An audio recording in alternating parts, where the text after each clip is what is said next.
Stanford, I'm not sure. He has in the past, and we're all ready to go. Bright day, warm sun, and we should have a lot of speed out there on the field. These teams have relied on it all season, and I think you'll see a lot of fast running today. Reverend, everyone here is expecting we'll see a lot of it. The ball is being teed up now on the Stanford 40-yard line, from which point Wilkinson will kick off for Stanford. Let's see, we have Storm, Vick, Manugian, Garner, Bonetti, Pyle, and McCall in the forward wall for Stanford. Let's see, it's going to be Bob Myers kicking off instead. Bob Myers will kick off instead of Hugasian. So we're ready to go. Bob Myers, the starting fullback, to kick off. Rolly Bonham blows the whistle. Here comes Myers forward, moving up to the 40-yard line, boots the ball deep in the South Territory. Going back to pick the ball up on the 10-yard line is Johnny Karras, who's back to the 20. Hit at the 20-yard line, spins, goes over to the 25, and drops down on the 25-yard line. Hit very hard by Roy Edie. Now let's see, for the offensive backfield for the Funny Illini, they are on their own, make it 19-yard line. On the 19-yard line, first down and 10 yards to go for Illinois as they huddle. We have Tom McConnell in the backfield at quarterback. At left halfback, Pete McCorris. At right halfback is Johnny Karras. The fullback is Bill Tate. Up to the line of scrimmage now, the tight team in the backfield behind the balanced line. A flanker out to the right this time as he moves on the signal being called. The ball is taken by Connell. It's a feed off to his left halfback McCoy, to the left side of the line, over the 25 and up to about the 27-yard line with Al Kirkland making the stop along with Jesse Cohen defensively for Stanford. There's a Stanford defensive team in the lineup in the ball game right now. The lineup is Jack Rye at left end. We have Latham at tackle, King and Cole at the guards, and we also have Cook in the ball game. Kirkland and Edie in the forward wall. In the backfield, backing up, we have Ted Tanner and Chuck DeCease.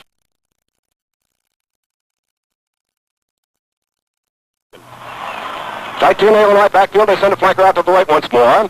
On their second down, on their own 27-yard line. The ball is snapped back. There's a fake pitch out, and the handoff again to McCoy. He's to the right side, up to his own 35, so his feet to the 40, up to the 45-yard line, hit and drop at his own 46-yard line. Finally, Dick Horn, defensive left halfback of Stanford, was able to make the tackle.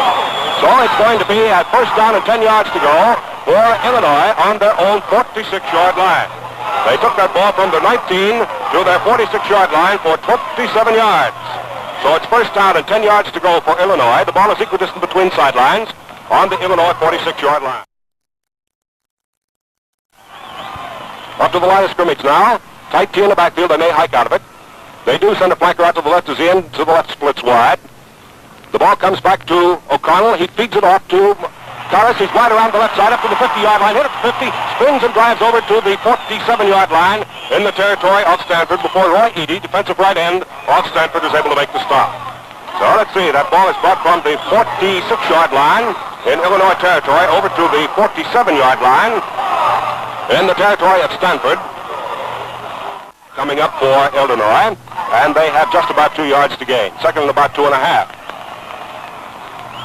Ball about 15 yards into the sideline on this side of the field. There's a flanker out wide to the right. That's Johnny Karras. The end splits wide to the right. Ball comes back, and there is a feed off to the fullback. Tate is through the middle of the line, up to the 30-yard line, still on his feet to the 20, and he's down to the 10-yard line, finally hit and dropped by Dick Horn on the Stanford 5-yard line. Bill Tate on a delayed line buck, hitting the right side of the line, right through right guard, cut back over on this side of the field, ran down the sideline, and makes it first down 5 and goal to go for Illinois on the Stanford 5-yard line. Now let's see, that ball went from the 47-yard line down to the 5-yard line for 42 yards. 42 yards. It's first 5 and goal now for Illinois. There's a hike out to the right. See in the backfield, and the ball is being given down to he's cut back on the 8-yard line, behind the line of scrimmage. Cut back on the 8-yard line, so he'll lose 3 on that play. Number 37 with the ball. It's second down coming up. Second down coming up, and about 6 yards to go. Second and 6. Second 6 and goal for Illinois. Back in the huddle goal, Illinois. Signals are being called out now by quarterback Tom McConnell.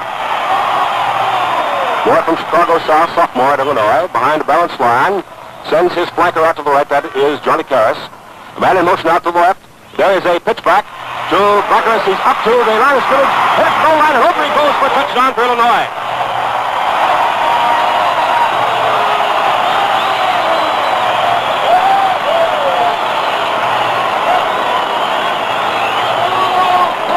Pete Bucker is from the 7-yard line on the pitch out, swinging right around the left end, with Bill Tate in motion in front of him to give him downfield blocking.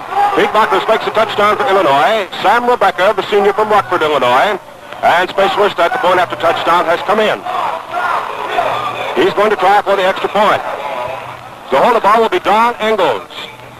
Don Engels, substitute quarterback, will come in to hold the ball for Sam Rebecca. Don Engels from Chicago, he's a senior, ready to have the ball snapped back by Dan Sabino, the center. The score is 6-0 in favor of Illinois over Stanford. The opening moments of the Rose Bowl game here at Pasadena. The ball is snapped back, placed on the ground. Rebecca moves forward. It's blocked. It's blocked by John Sanders of Stanford as he came charging in from his flank position. So it's a block kick for the extra point, and that means that it's a 6-0 ball game in favor of Illinois. And say, while they're waiting, men, to line up, I'd just like to say that shaving's a lot easier and more convenient with the Gillette Super Speed Razor. Rudy Valentino is ready to kick off for Illinois. On the whistle, he moves forward to the 40, boots the ball deep into Stanford territory. Down to the 5-yard line. It's being taken by Mathias. He's coming over on the sideline, is hit and dropped finally on the 15-yard line. Comes back for about 10 yards as Berchet, defensive left tackle, makes the stop. So let's see, the ball is actually on the 16-yard line. Actually on the 16-yard line of Stanford. First down and 10 yards to go. Bob Myers comes back in at fullback for Stanford. Out goes Mathias. We have Ron Cook at right halfback, Harry Hugasian at left halfback. There is a flank tee out to the left this time. The ball comes back and is handed off by the quarterback to Harry Hugasian. He's through the left side of the line, over his left guard, up the 20-yard line to the 24-yard line, before Chuck Borio, backing up the right side of the Illinois line, is able to make the stop. So the ball is moved up from the 16-yard line up to the 24-yard line for a substantial gain.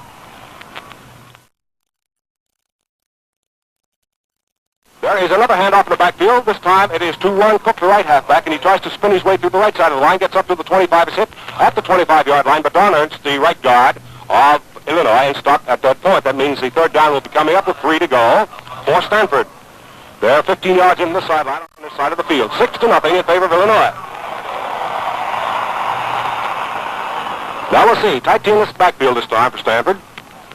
There is a handoff. Very quickly to Bob Myers, who pounds through the right side of the line. He may have come up enough to make it a first down, but there's a fumble down there, I believe. And we'll see who has recovered it.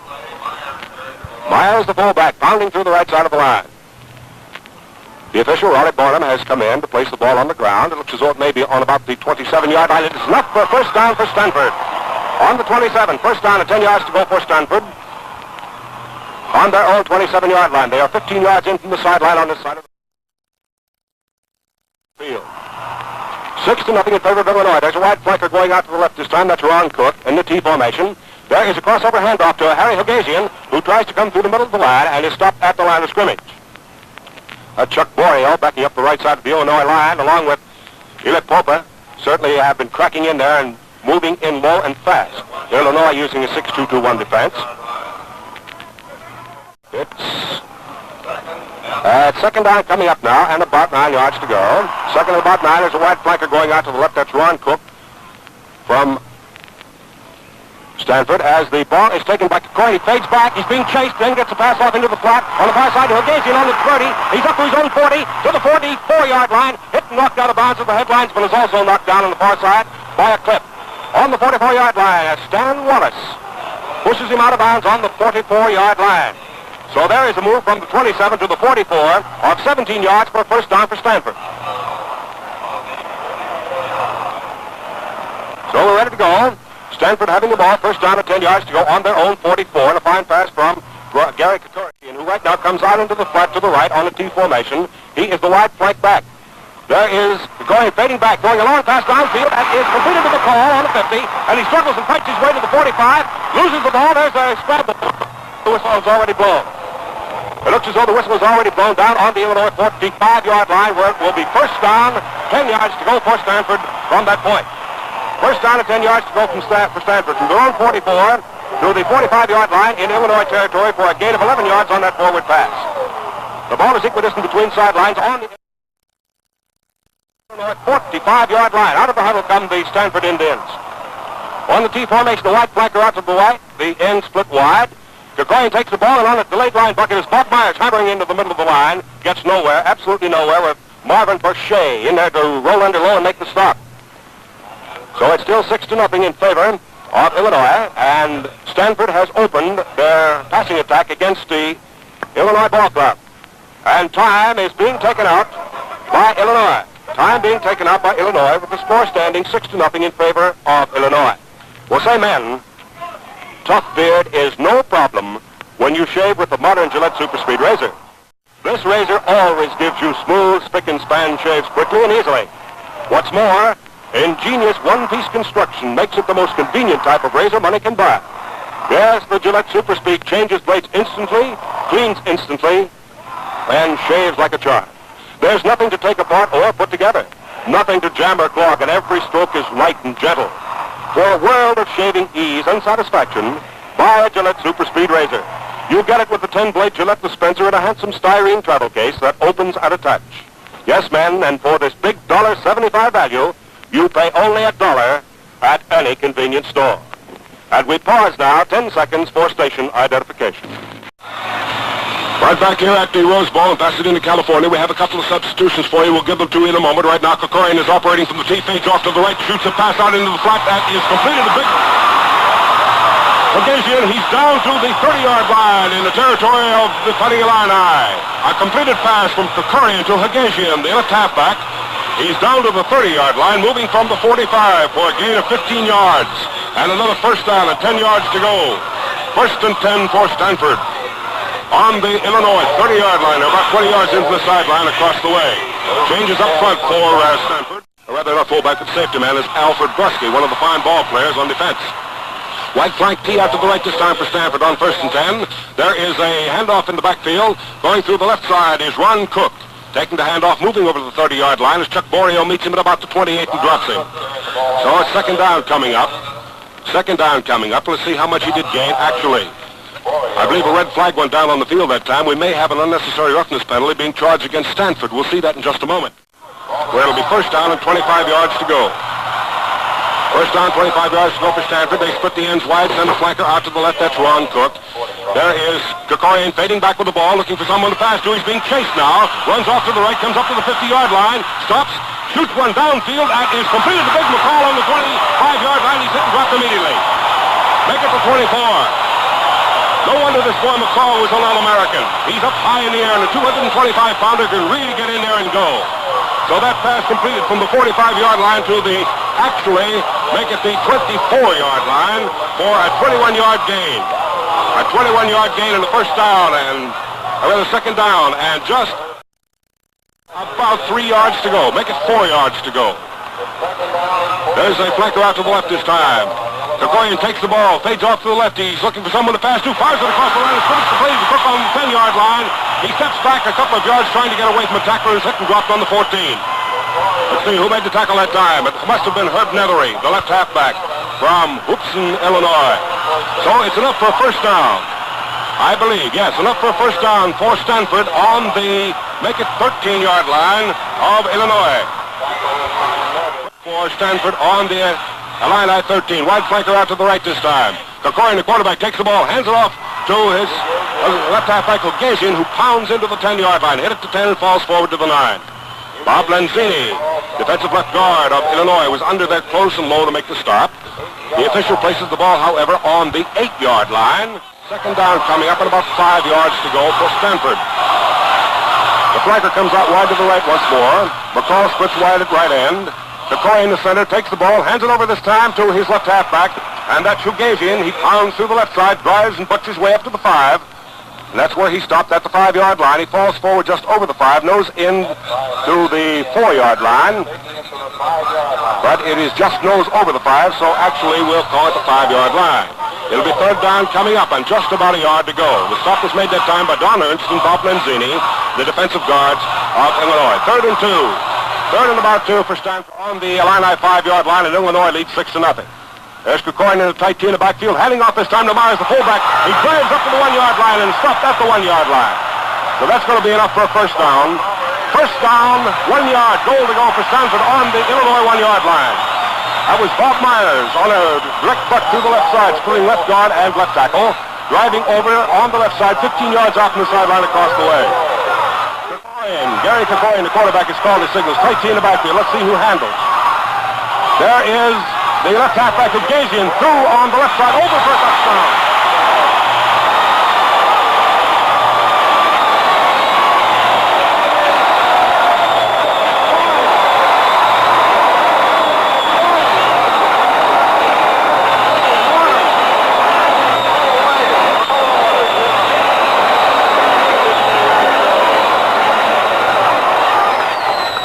Everybody here at the Rose Bowl in Pasadena, California, with 4 minutes and 55 seconds left to play in the first period.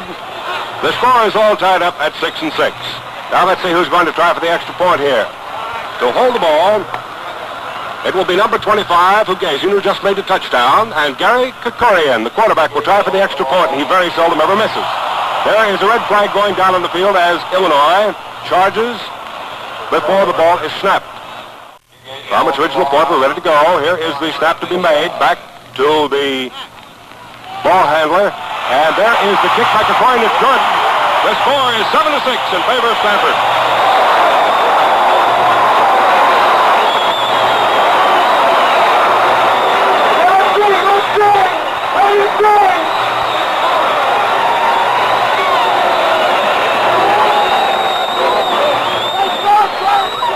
Well, we're about ready to go now with Stanford to kick off to Illinois.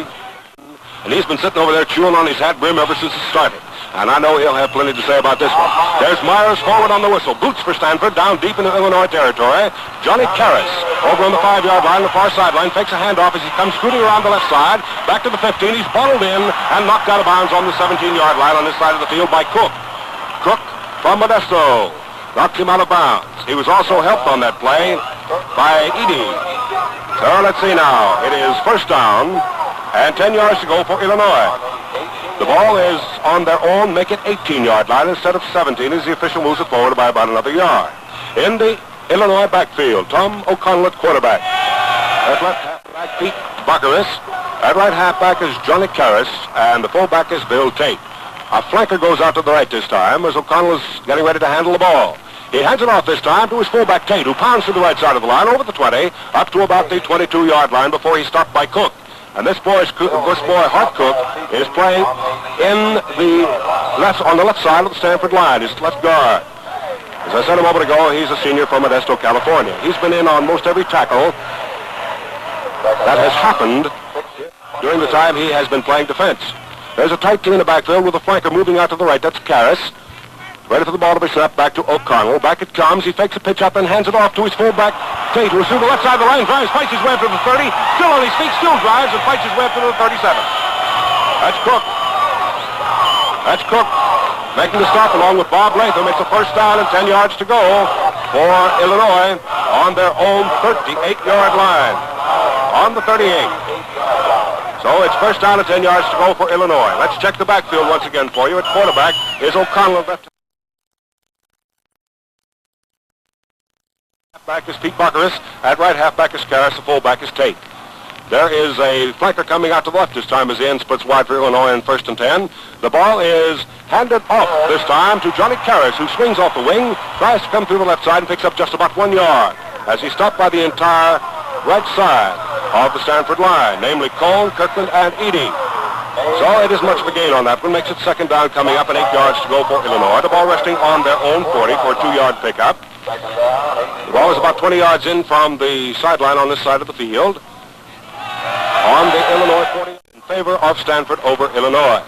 The difference has been Krikorian's extra point. There's a flanker out once again to the right. Collins takes the ball, pitches back this time to his fullback Tate, who swings wide at the left side, comes up to the 44-yard line, and goes out of bounds at the 44 as he's finally pushed out of bounds by Bob Thompson, defensive right halfback of Stanford. Cook was also in on that play. Well, let's see. The ball has been moved up now to the 44-yard line for a gain of 4 yards.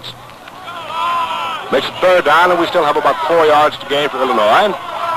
We have a substitute coming in for Stanford. We have Skip Christ coming in to back up the left side of the line, replacing Ted Tanner. 6-2-1 defense by Stanford. There's a out to the right. That's Johnny Karras as the end again splits wide. Rest of the backfield is in tight on the tee. There is a fake handoff, and finally the ball is given over to the fullback Tate. And he piles through the left side of the line. Bill Tate, 187-pounder from Mattoon, drives the ball up to the 50-yard line with Skip Christ making the stop for Stanford. The ball is right on the 50-yard line for a pickup this time, 6 yards. So let's see how much that's going to be. Well, there's going to be a penalty inflicted on Illinois at the Rose Bowl in Pasadena, California, with the score standing 7-6 in favor of Stanford over Illinois. In kick formation, standing back on his own 20-yard line, we have, let's see, that's Tom O'Connell, widespread formation, and O'Connell fades back, shoots a long pass way downfield. That is almost intercepted by the left halfback, Dick Horn, but he isn't able to get his hands on it back on his own 40. That ball was intended for Rick Smith, the right end of Illinois. So it's 4th and about 17 yards to go for Illinois. The ball being brought back, and time is being taken out by Illinois. The ball is resting on their 31-yard line. It is Illinois' ball. 4th down and 17 yards to go with 2 minutes and 35 seconds left to play in the first period. Stanford leading Illinois 7-6. He plays second-string right halfback or third-string right halfback on offense. Back in safety position, Sanders and Thompson. Double safety for Stanford, standing back in the Stanford 20 and 25, respectively. Hands outstretched down there on the 16-yard line. The ball comes back to Miller. The kid boots it. It's a high one coming downfield to the Stanford 35, bounces on the 35, rolling to the 30, kicks on back to the 25, crosses the 25, noses in, rolls down to the 18, and at the 17-yard line rolls dead. 20 seconds left to play in the first period of a ball game that has Stanford out in front 7-6. Now let's see, in the Stanford backfield, we have Krikorian, Cook, Myers, and Hugasian. There is Ron Cook, way out wide on the flank on this T formation. There is Krikorian feeding that ball off to his halfback, or his fullback Myers, who takes on the crossbuck coming through the right side of the line. He's met by Chuck Borio, who really came in and dropped him right at the line of scrimmage. Harry Hugasian was also in on that play. He was trying to do a little blocking. This Borio really came in. I'll let you know that Borio bores in. Now we're ready to go here with Stanford moving. The field sends a wide flanker out to the left. That's Cook. There is a handoff this time to Harry Hugasian through the left side of the line, up to his own 25, hitting, spins away from 2 men, and drives the ball up to his own 27-yard line.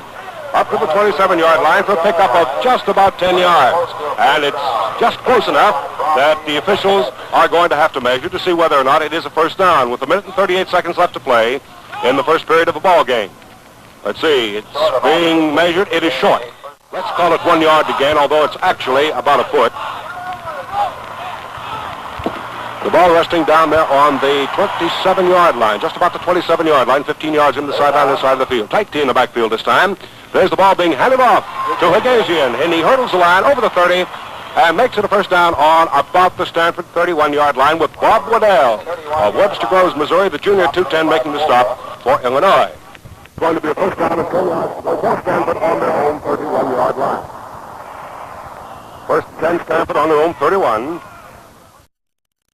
Score 7-6 in favor of Stanford over Illinois with 1 minute and 12 seconds left to play in the first period. Flanker out to the left is Ron Clark, this time on the T formation, split wide.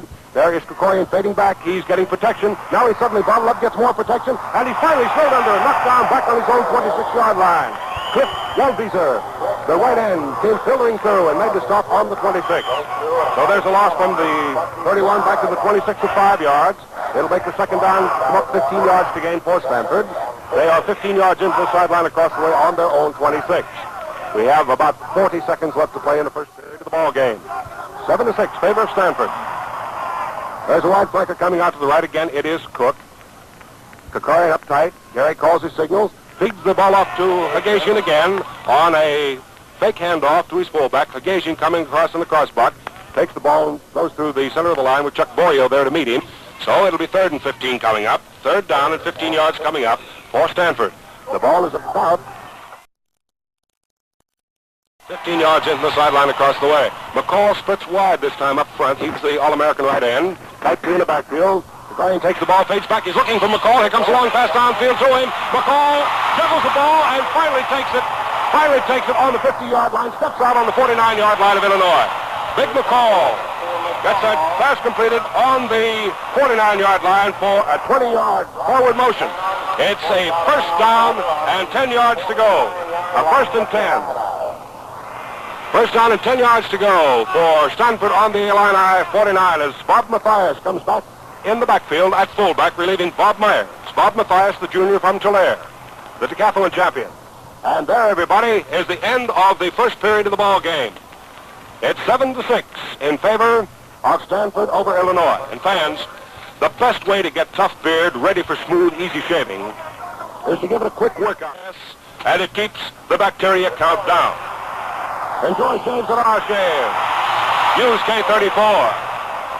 On a swing off to the left this time, Gary Krikorian carrying the ball. Swings wide to his left, moves down to the 40-yard line, is hit by Chuck Borio backing up the line, and goes out of bounds on the 39-yard line in Illinois territory, and it is a first down. So it's first down and 10 yards to go. 1st and 10 for Stanford on the Illini's 39-yard line. 15 yards in the sideline on this side of the field. And we're having a substitute coming in the ball game. That's going to be Larry Stevens. Larry Stevens coming in for Waldbieser. Larry Stevens coming into the ball game. Wide flanker out to the right this time. On a 1st and 10 for Stanford. There is Krikorian on the running pass over to the right. Have it knocked out of bounds by the defensive halfback of Illinois, Herb Nethery. Herb Nethery knocked the ball out of bounds. It was intended for Ron Cook, the right halfback, on a wide, flat downfield pass. And on the 30-yard line, knocked out of bounds. Well, let's see now. Coming out is Harry Hugasian. Bob Myers is coming in the ball game. Bob Myers in the ball game. So we have Mathias at fullback now for Stanford. Bob Myers is playing halfback. He's the boy from Van Nuys. He's going out on the wing right now, out on the flat. From the T formation, there's a pitch out to Bob Mathias. It's a wide swing around the right side. Mathias is cut back on the 45-yard line, make it the 44. As Larry Stevens came nicely in and crossed over to drop in there and make the grab on the 44-yard line. So that ball's moved back from the 39 to the 44. So there's a loss of 5 yards. On the far sideline, on the hash marker, or the inbounds marker from the far sideline, the ball is placed on the 44-yard line. Pulled down about 15 yards to go for Stanford. Sam Morley comes in at left end for Stanford, replacing Bill Storham. There is Krikorian fading back, throwing a long pass downfield and out of bounds at the 30-yard line. Intended for Sam Morley of San Marino. He's a sophomore. Larry Stevens had come over there along with him. Larry Stevens of Robinson, Illinois. He's a junior. Who's back defending. Now Dick Horn. 44-yard line. Dick Horn is apparently coming in to do the punting. It's 4th down and 15 yards to go for Stanford on the Illinois 44. There is Dick Horn going back in kick formation. He's a senior from Santa Monica. Standing back on the Stanford 42-yard line. Hands outstretched. The ball is snapped back by Garner. He boots the ball, angles it for the corner. And going back is Brusky, watching the ball bounce into the end zone. And, of course, first down and 10 yards to go for Illinois on their own 20. Up to the line of scrimmage they come. Tight in the backfield right now. They may shift out of it. They do. Send a flanker out to the left this time. There is O'Connell, the Chicago boy, taking the ball, faking the pitch off, and then does handoff to Karras, who tries to come through the right side of the line. Moves down to the line of scrimmage and falls forward 1 yard after he's met by Kirkland and by Latham. So is no gain actually on the play, so put the ball again on the 20-yard line, move its position over about 5 yards to the sideline across the way, and make it the 2nd down coming up for Illinois, and still 10 yards to gain. Got about 13 and a half minutes left to play in the first half of the ball game. O'Connell calling the signals again behind the Illinois line. It's balanced. There's a hike to the left this time with a flanker going out to the left. The ball is taken and handed off this time to Karras. Wide sweep around the left hand. Karras up to the 25-yard line as he cracks back from his interference. Johnny Karras is met at the 25-yard line and dropped by Skip Christ and also by Bob Thompson in the defensive setup for Stanford in the 6-2-1 defense. That's Skip Christ backing up the left side of the line. And Aaron Sanders is playing defensive left halfback. The Illinois ball club comes out of the huddle up to the line of scrimmage. Sends a flanker out to the right this time. Ready for the ball to be snapped back to O'Connell. He gets it, fades back, hands the ball over this time to Pete Buckers. Buckers through the right side of the line as he follows a one-man interference. Cracks off tackle, but picks up just about 1 yard as the hole finally closes with Hugasian coming in there. O'Canson, rather. Well, let's say the ball is resting now on the 27-yard line. Move up to the 27-yard line where it'll be 4th down and about 2 yards to go. Ball on the 27-yard line in Illinois territory. They have about 2 yards to gain here, so they'll probably go back in kick formation. Let's see, it'll be Ken Miller. He's just come into the ball game. Ken Miller, the punter, sophomore. He's standing back on the Illinois 14-yard line. There is Sanders and Thompson in double safety for Stanford. They're back on the Stanford 30-yard line right now, spread across the field. We're ready now for the ball to be snapped back to Miller. It is snapped back to him. He gets the boot away. It's a nice one coming downfield. Starts to wobble a bit now. Bounces on the 40. Moves down to the 30-yard line. The ball is still rolling end over end and goes to a stop on the 23-yard line.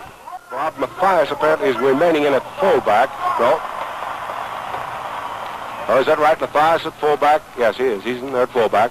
Now from the T formation, the ball is being handed off to Bob Mathias, who tries to crack over the right side. And he's stopped by Andy Wojciak and Marvin Berchet. Andy Wojciak and Marvin Berchet. Wojciak from Chicago, Berchet from Arlington Heights. So the play actually lost a yard for Stanford.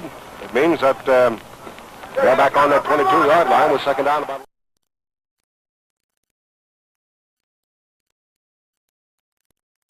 7 yards to gain. About 20 yards into the sideline across the way as they send a flanker out on that sideline in the T in the backfield.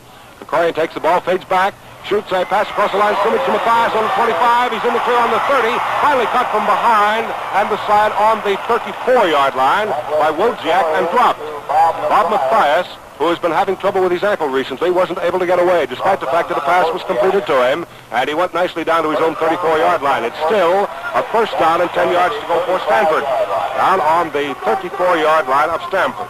That was a gain now, about 12 yards on that one. So it's first and 10 for Stanford as the red and white team comes out up to the line of scrimmage on the 30. The ball equidistant between sidelines on their 34. Let's see, there's Krikorian fading back again, shoots a pass out in the front again, intended for Mathias, and it's over his fingertips untouched. Untouched. So the ball will be brought back again, placed at its original point on the 34-yard line, where it'll be second down coming up for the Stanford Indians, and they still have 10 yards to go. Let's see, defensively in that backfield, as we'd like to tell you who they are for Illinois, they're defending against passes. We have Herb Nethery at left halfback, Broski at safety, Stan Wallace at right halfback, and we have Borio and Popa backing up. There's a wide flanker out to the right for Stanford this time again. Krikorian fades back to his own 25, runs off to the sideline to the right to the 30, and he's being cut back on the 30-yard line. He couldn't find anyone to pass to as a red flag went down on the field. Down back on the 30-yard line for a loss of 4 yards. And let's see what the red flag is going to designate down on the field. Whether it will be against, it's a shoving penalty, apparently, and there's going to be a completion ruled on that last play, apparently, as Mathias was shoved out of the way as he was trying to receive the forward pass. So the ball will be placed down on the 41-yard line. On the 41-yard line of Stanford, where it will be second down coming up. Well, let's check that and make absolutely certain. First and 10 now for Stanford on their own. Now we're ready to go. First and 10 for Stanford on their own 46. Krikorian hands the ball off to Hugasian through the left side on the handoff play. He pounds up to the 47-yard line to the 48, twists and goes over the 15, finally drops down on the 49-yard line for a pickup of 5 yards. So it'll mean second down coming up now. Second down and 5 yards to go for Stanford on the Illinois 49-yard line. The ball is about 15 yards in from the sideline across the way. It is 7-6, Stanford over Illinois. Wide flanker out to the right this time. That's Ron Cook. Gregorian takes the ball, fades back. Gary's about ready to shoot it. Downfield it comes. It's completed to Mathias on the 40-yard line. Illinois, he's down to the 30, to the 25, to the 20, and hit and dropped at the 20. Hit and dropped at the 20-yard line. Mathias taking the pass. So that ball goes from the 49-yard line down to the 20-yard line for a pickup of 29 yards, and it's first down and 10 yards to go for Stanford. And it was figured before this ball game started that Stanford likely would take to the air, and they've been taking to the air here this afternoon. The ball is resting on the 20-yard line. First down and 10 yards to go. Double flanker this time. There's Krikorian coming back ready to shoot a pass, and he finds no one to pass to as the red flag goes down on the field. He drives himself down to the 16-yard line and has finally hit the stop down there by Larry Stevens. But our red flag has gone down on the field, and we'll have to wait for the moment to see whether it's going to be Stanford or Illinois to draw the penalty. We're having a substitute in the line for Illinois. That's going to be Cliff Waldbeezer coming in for Stanford. He's the Van Nye Jr. He's replacing Harry Hugasian. He himself goes out on the flank this time. In the T formation, Krikorian takes the ball, swings wide, spikes himself, and is being funneled behind the line of scrimmage and finally hit and dropped on the 26-yard line in Illinois territory for actually a loss of a yard. It was Bob Lenzini coming in there with Chuck Borio making the stop for Illinois. Bob Lenzini, the North Chicago sophomore, playing defensive left guard for Illinois, and Chuck Borio, Kincaid, backing up the right side. He's a senior at 190 pounds. So in the six-man line, a 6-2-2-1 defense. Those are the two men that operated on that one. So it's second down coming up and 16 yards to go for Stanford as they send two flankers out, one to the right and one to the left. The team in the backfield has Krikorian coming back, trying to throw a long pass downfield. He holds it himself and explodes right down the middle, running through the 20-yard line, fumbles the ball, and it's recovered on the 21-yard line by Stanford, I believe. Cliff Waldbeezer was in on that play. The ball was fumbled on the 25-yard line, rolled forward to the Illinois 21, and it was Ron Cook. Ron Cook came in to recover for Stanford on the 21-yard line. So that's one way to dribble up to 5 yards. So it's only 3 and 11 now. Third down and 11 yards to go.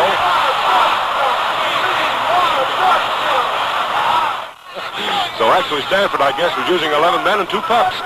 So we're ready to go here now with third down and 11. Third and 11 for Stanford, moving down to the 21-yard line in Illinois territory. Third and 11 for Stanford, wide flanker out to the right this time. McCall is split way wide at right end. Krikorian takes the ball. The quarterback looks for McCall. There's a long pass going way down deep, and it's knocked down. It's knocked down by Herb Nethery. Down on the 8-yard line, the far sideline down in the corner. Herb Nethery knocked that one down. It was intended for Bob Mathias. So an incompleted forward pass has Stanford in possession of the ball on the Illinois 21. 15 yards in from the sideline on this side of the field. They have fourth down and 11 yards to go, and with 8 minutes and 42 seconds left to play in the second period, the score stands 7-6 in favor of Stanford over. Looks as though we're going to have a field goal try. It'll be Gary Krikorian. Gary Krikorian with Hugasian holding the ball. He'll try to kick this one from the 28-yard line in Illinois territory. There's the snap. There's a kick by Krikorian. Is it good or isn't it? It is short. It is short. So the score still remains Stanford 7 and Illinois 6. 7-6. So the ball will be brought out now, placed on the 20-yard line. Illinois in possession, first down and 10 yards to go. So the teams are coming in. Get ready for this one. And by the way, men, let's see if Illinois can get going here. Stanford leads it by a point, 7-6. Tom McConlin, their quarterback, has a tight tee in the backfield this time. Switches ends wide, sends a man out in the flank. That's Garris. From the 20-yard line in Illinois territory, O'Connell takes the ball, feeds it off this time to Rutgers through the left side of the line as he disengages himself from his interference, cracks from the 20 up to the 25, spins as he's hit, and dropped to the 26-yard line by Chuck Hugasian, who is backing up the right side of the Stanford line. He was helped by safety man Don Sanders. So the ball comes from the 20-yard line up to make it the 26-yard line for a gain of 6 yards, makes it second coming up. And about 3.5 yards to go. Illinois operating from the tee, sends a flanker out to the left this time. That's Pete Picaris. There is the quarterback, O'Connell, handing off to Tate, fullback, who pounds through the left side of the line up to the 30 and hit and dropped on the 31 by Skip Christ. Skip Christ from Palo Alto. He's a junior at 190 pounds, backing up the line. So the ball is moved up to the 31-yard line for a first down for Illinois. The ball is equidistant between sideline on the Illinois 31-yard line. I'd say right now that coming over the Sierra Madre Mountains here, a little bit of haze. And first down, 10 yards to go for Illinois in their own 31, equidistant between sidelines. Right end comes out wide, that's Rex Smith. Wide flank back off to the right this time. It is the quarterback coming back, throwing a jump pass to Bacars. He's racing down the sideline on the far side of the 40, and finally slips and falls on his own 45-yard line, running into his own interference. On the 45-yard line, One of those little screen passes, just looped over the head of the onrushing defenders, and it was completed. To beat Baccharis. I'll spell his name again for you. B-A-C-H-O-U-R-O-S. He's a junior from Chicago. Baccharis. We've had 3 or 4 pronunciations of his name. Baccharis taking the completed forward pass down to the Illinois 45-yard line. So that means a gain of 13 yards on the play and a first down for Illinois. Ball is 15 yards into the sideline across the ways again. The wide flanker comes out to the right as Rex Smith, the right end, splits wide and comes over also. There is the quarterback, O'Connell, fading back again. He's another one of those little passes. Get it, of course, on the receiving end. He's down to the 50-yard line and hit it to 50, knocked right back to the 49-yard line. And I mean he was hit by Hugasian, the defensive right linebacker. So the ball is moved down now to make it the 49-yard line. So actually it's good for 4 yards on the play. 4 yards on the play, and time is being taken out by Stanford as the ball rests on the Illinois 49-yard line with 6 minutes and 23 seconds left to play in the ball game, with second down coming up for Illinois. 4 men, Pete Baccharis, and he has really snagged those 2 little looping passes to very good advantage. 15 yards into the sideline on this side of the field. Illinois goes into the tee, sends a flanker out to the left. O'Connell calls his signals. The ball is snapped back to O'Connell, and he fakes a handoff, finally gives it to Karras. There's a wide sweeper on the left side. The All-American drives down to the 40-yard line. It's hit at the 40-yard line in Stanford territory and picks up 2 more as he moves to the 38 with Hokanson hanging on with Bob Thompson to bring down Johnny Karras. And it's another first down for Illinois on the 38-yard line in the territory of Stanford. Good for a 13-yard pickup that time on the part of Johnny Karras. The ball is about 20 yards into the sideline across the way. Bobby O'Connell called his signals now with 5 minutes and 50 seconds left to play in the first half. Sends a flanker out to the right this time on the T formation. Ends are in close. The ball is given this time to Baccharis. He's through the right side of the line, cracks his tackle, moves over to the 34-yard line. Is hit by Chuck Hugasian, backing up the line for Stanford, and dropped after he picks up 1 more yard down to the 32. Jack Rye of Los Angeles, a senior, 200 pounds, playing defensive left end, rolled under there to make the stop. Also, the ball is on the make it 33-yard line. Ball on the 33-yard line for a pickup that time of 5 yards exactly. Makes it 2nd and 5. Coming up for Illinois on the Stanford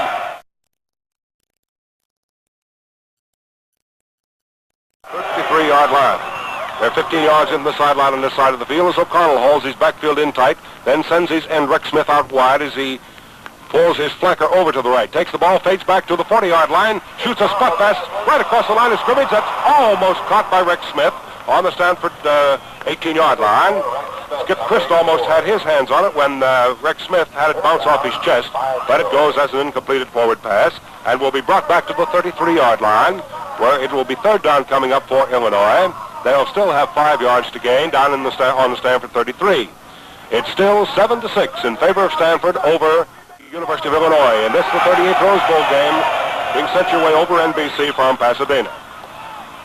Tight T in the backfield. Let's see if they shift. They do this time. It is Baccharis who is the flanker out to the left. The ball is being handed off to the fullback Tate. He's through the left side of the line, drives through the 20-yard line, and carries 2 men with him down to the Stanford 22. Finally, Don Sanders, the safety man, had to come up and haul Bill Tate down. That's a first down and 10 yards to go for Illinois on the Stanford 22-yard line. A pickup that time of 11 yards. Down on the 22-yard Stanford line. Stanford still using a 6-2-2-1 defense with 4 minutes and a half left to play in the first half. There's a tight T in the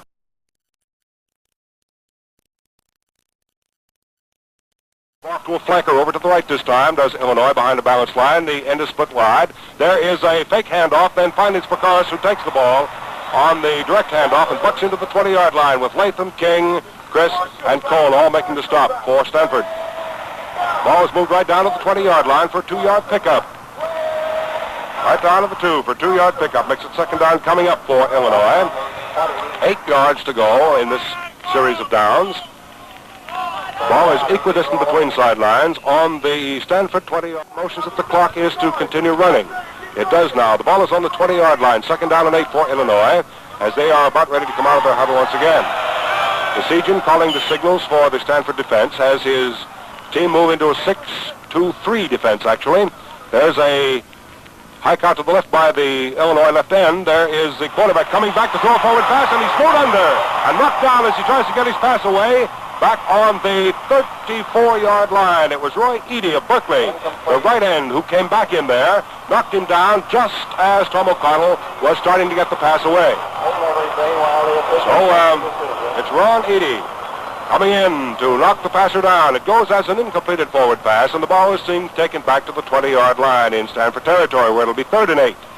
3rd down and 8 yards to go for Illinois. The ball is equidistant between the sidelines on the 20-yard line. Up to the line of scrimmage.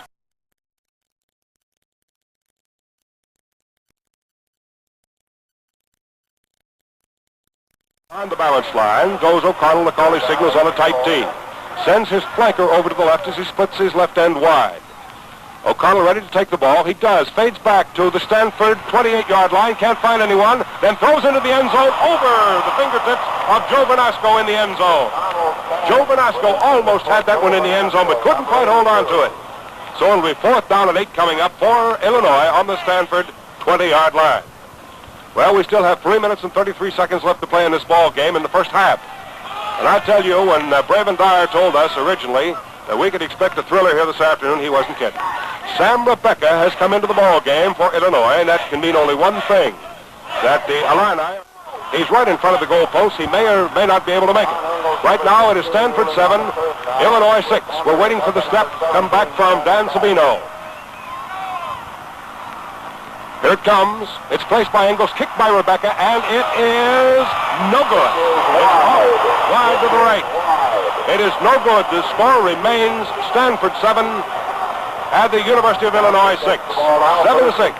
The ball is being brought out to the 20-yard line now, given to the Stanford Indian. It will be 1st down and 10 yards to go for Stanford from their own 20-yard line. And now, along with Irv Gustafson here, let's check that backfield. Let's see, that's Kekorian back at quarterback, isn't it, Irv? Yeah. Let's see, Kekorian. Bob Mathias has come in at fullback now, and we have Ron Cook at right halfback, who has gone off to the flank. And just as we line up, we have a substitute coming into the ball game, Don Tate. Don Tate. There's a wide flanker going out to the right this time on 1st and 10 on the 20 for Stanford, and the handoff this time goes to Harry Hugasian, who is through the left side of the line and bucks his way up to about the 23, where he's stopped by Chuck Borio, and Popper backing up the left side. That's Popa backing up the left side of the line. Let's see, the ball is being placed down on the 24-yard line for a pickup of 4 yards. So in the forward defensive wall, we have Wojciak, Bershave, and Ernst, Don Tate, and Larry Stevens for Illinois. There's Kekorian backing up to shoot a forward pass. He's being stopped. He's being caught back and fumbles the ball on his own 15-yard line, and I believe Illinois has recovered it. And they will have possession of that ball if the whistle did not blow before the fumble occurred. So let's see. The ball is being placed on the 15-yard line and given to Stanford because the whistle had blown before Kekorian fumbled the ball. The play was Marvin Berchet and Don Tate. The two tackles converging, moving in there fast.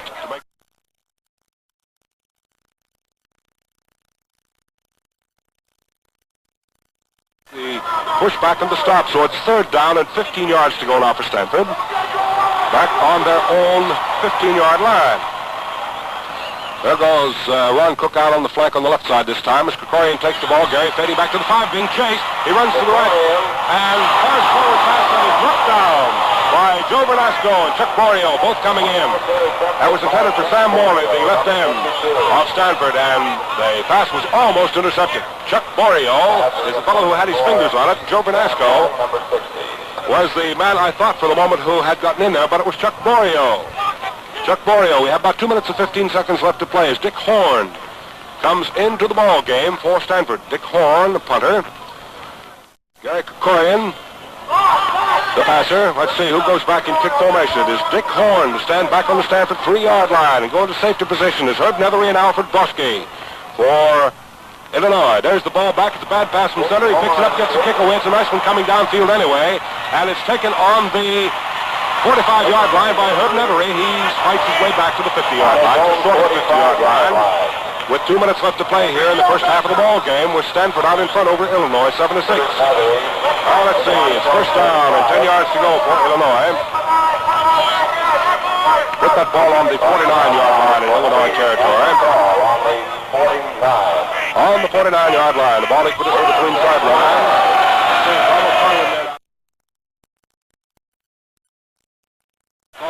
for Illinois, sends the flanker out to the right this time, splits his end. Rick Smith way out wide to the right, sends his left end out. We're ready for the ball to be snapped back now to quarterback O'Connelly. Takes the ball, fades back. He's looking for someone to pass to. Shoots it downfield. There's a completion over on the 40-yard line. And it's Buckers who snaps his way over to the 35-yard line on the far sideline as the Seagen finally stops him on the Stanford 34. So there's a move down to the 34-yard line in Stanford territory. So that means that it's a gain of 17 yards on the 34-yard line. First down, 10 yards to go for Illinois on the Stanford 34. Send a tight team to the backfield this time behind the balanced line. There is a fake handoff. It is O'Connell fading way back, shooting a pass downfield. This time to Bernasco on the 30-yard line. He's hit and dropped immediately by Skip Chris. So there's a pickup from the 34 to the 30-yard line. Right, 34. That means it's second down coming up. Right down to the 30-yard line. That's where the ball is resting. 15 yards in from the sideline on this side of the field. 1 minute left to play in the first half of this ball game. The 38th Rose Bowl game in Pasadena, California. 2nd and 7 coming up for Illinois.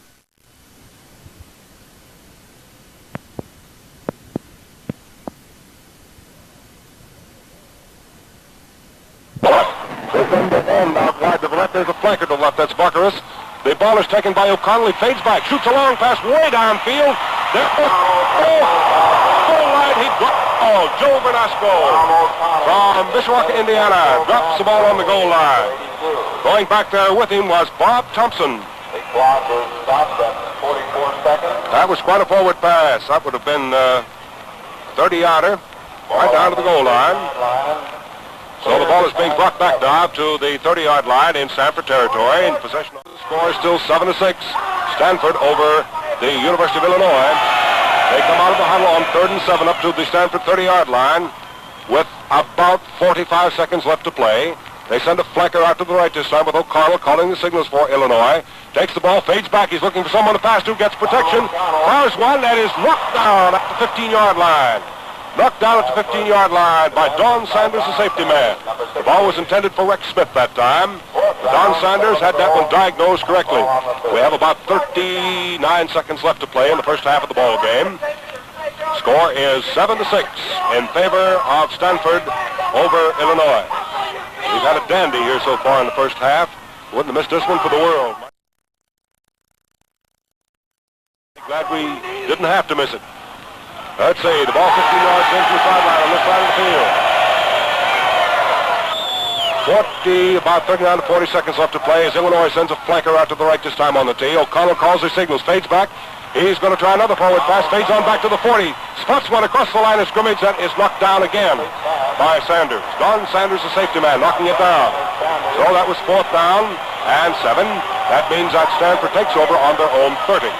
So it's first down and 10 yards to go for the Stanford Indians on their own 30-yard line. They are leading here with 32 seconds left to play in the first half of the ball game. The score is 7-6.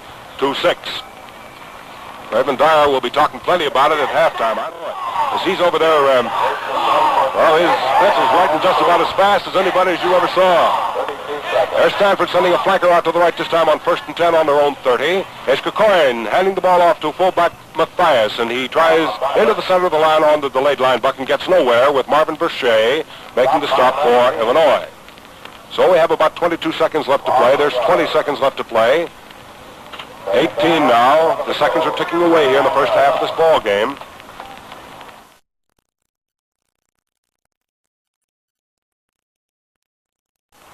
About 12 seconds left to play. Stanford still back in the huddle. They lead 7-6. 9 seconds, 8 seconds. They come out up to the line of scrimmage. Send a flanker out to the left this time. There is Kokorin fading back with 2 seconds left to play. 1 second. He's being bottled. Gets a pass away. There's McCall leaping high in the air. And the ball is intercepted by Broski.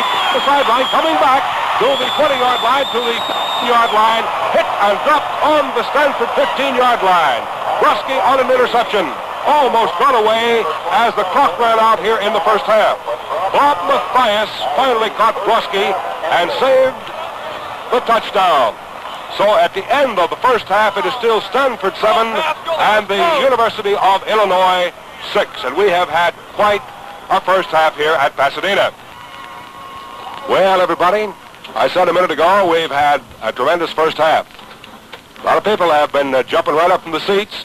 And I said a few minutes ago that he was chewing at his hat brim, and I wasn't kidding. This guy, Braven Dyer, has been seeing a game that he has so far predicted. Braven, how about this first half, buddy? Al, you take a little breather there. You've been working just about as hard as those players out on the field.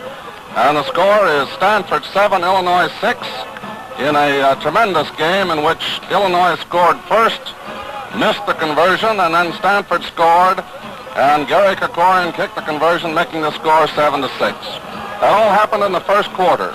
Then in the second quarter, each team tried a field goal.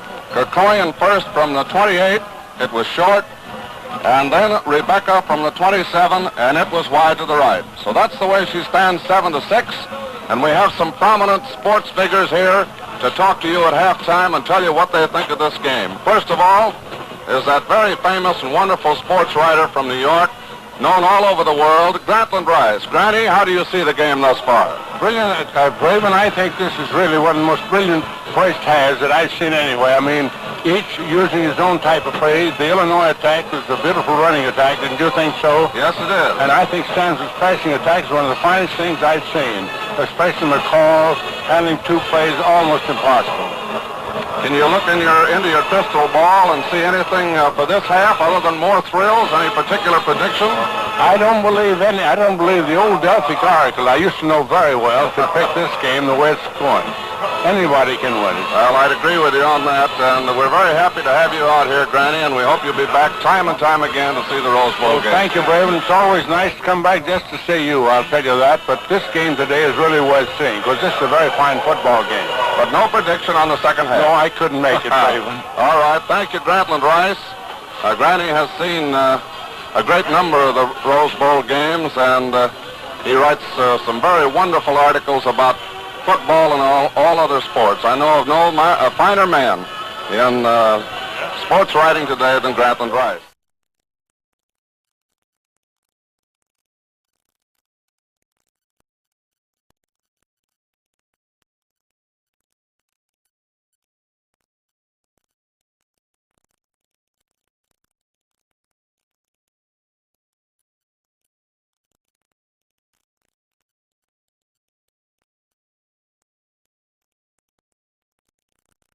Now we're about ready to go for the second half, and here's Al Helfer back from a little refresher to take over for you. Come in, Al. All right, Braven. All ready to go here in the second half. We'll have that kickoff in just a moment. Let's check the lineups for you for the start of the second half. It will be the same ball clubs starting the ball game originally.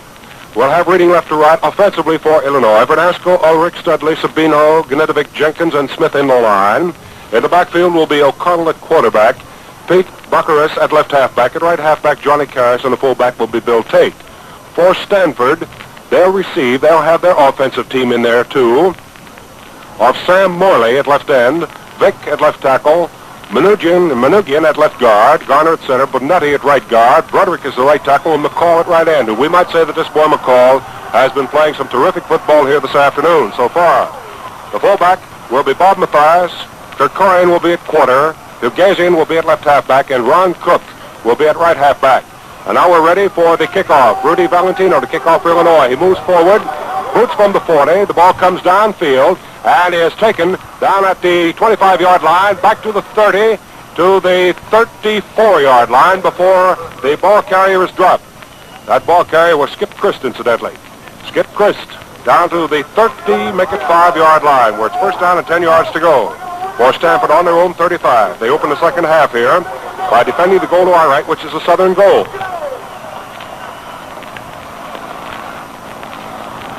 On the flank to the right this time. There comes the handoff. This time to the halfback. That's Cook.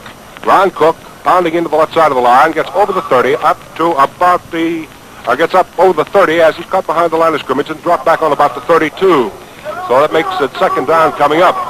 Second down coming up now for Stanford. The ball is equidistant between sidelines on their own 32-yard line. Have about 13 yards to gain. The ball equidistant between sidelines. There's a tight tee in the backfield this time for Stanford. Handoff very quickly over to the left halfback, Harry Hugasian, who pounds through the left side of the line, gets back to the 35, stopped by Popa, backing up the left side of the line for Illinois. Just short of the 35-yard line in Stanford territory. It's still a 7-6 ball game in favor of Stanford as we have opened the third period here at the Rose Bowl in Pasadena, California. Out of the huddle up to the line of scrimmage comes Garner to set the offense. There's a flanker, this time out to the left with the end McCall split wide to the right. Krikorian takes the ball and fires one out into the flat, this time intended for Bob Myers, the fullback, and he drops the ball on the 30-yard line in Stanford territory. Incompleted forward pass. So that'll mean fourth down coming up for Stanford, and they're on their own 35-yard line.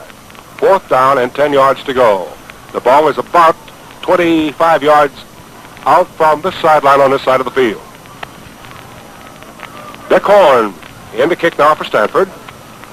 Dick Horn, a senior from Santa Monica, 190-pounder, kicks right-footed. Standing on the 21-yard line in Stanford territory. Broski's back in safety for Illinois.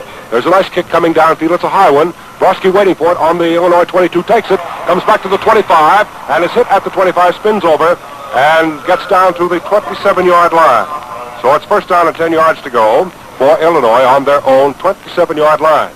And here it has gotten so dark, the clouds coming over the Sierra Madre Mountains, that the lights have been turned on the far side of the field.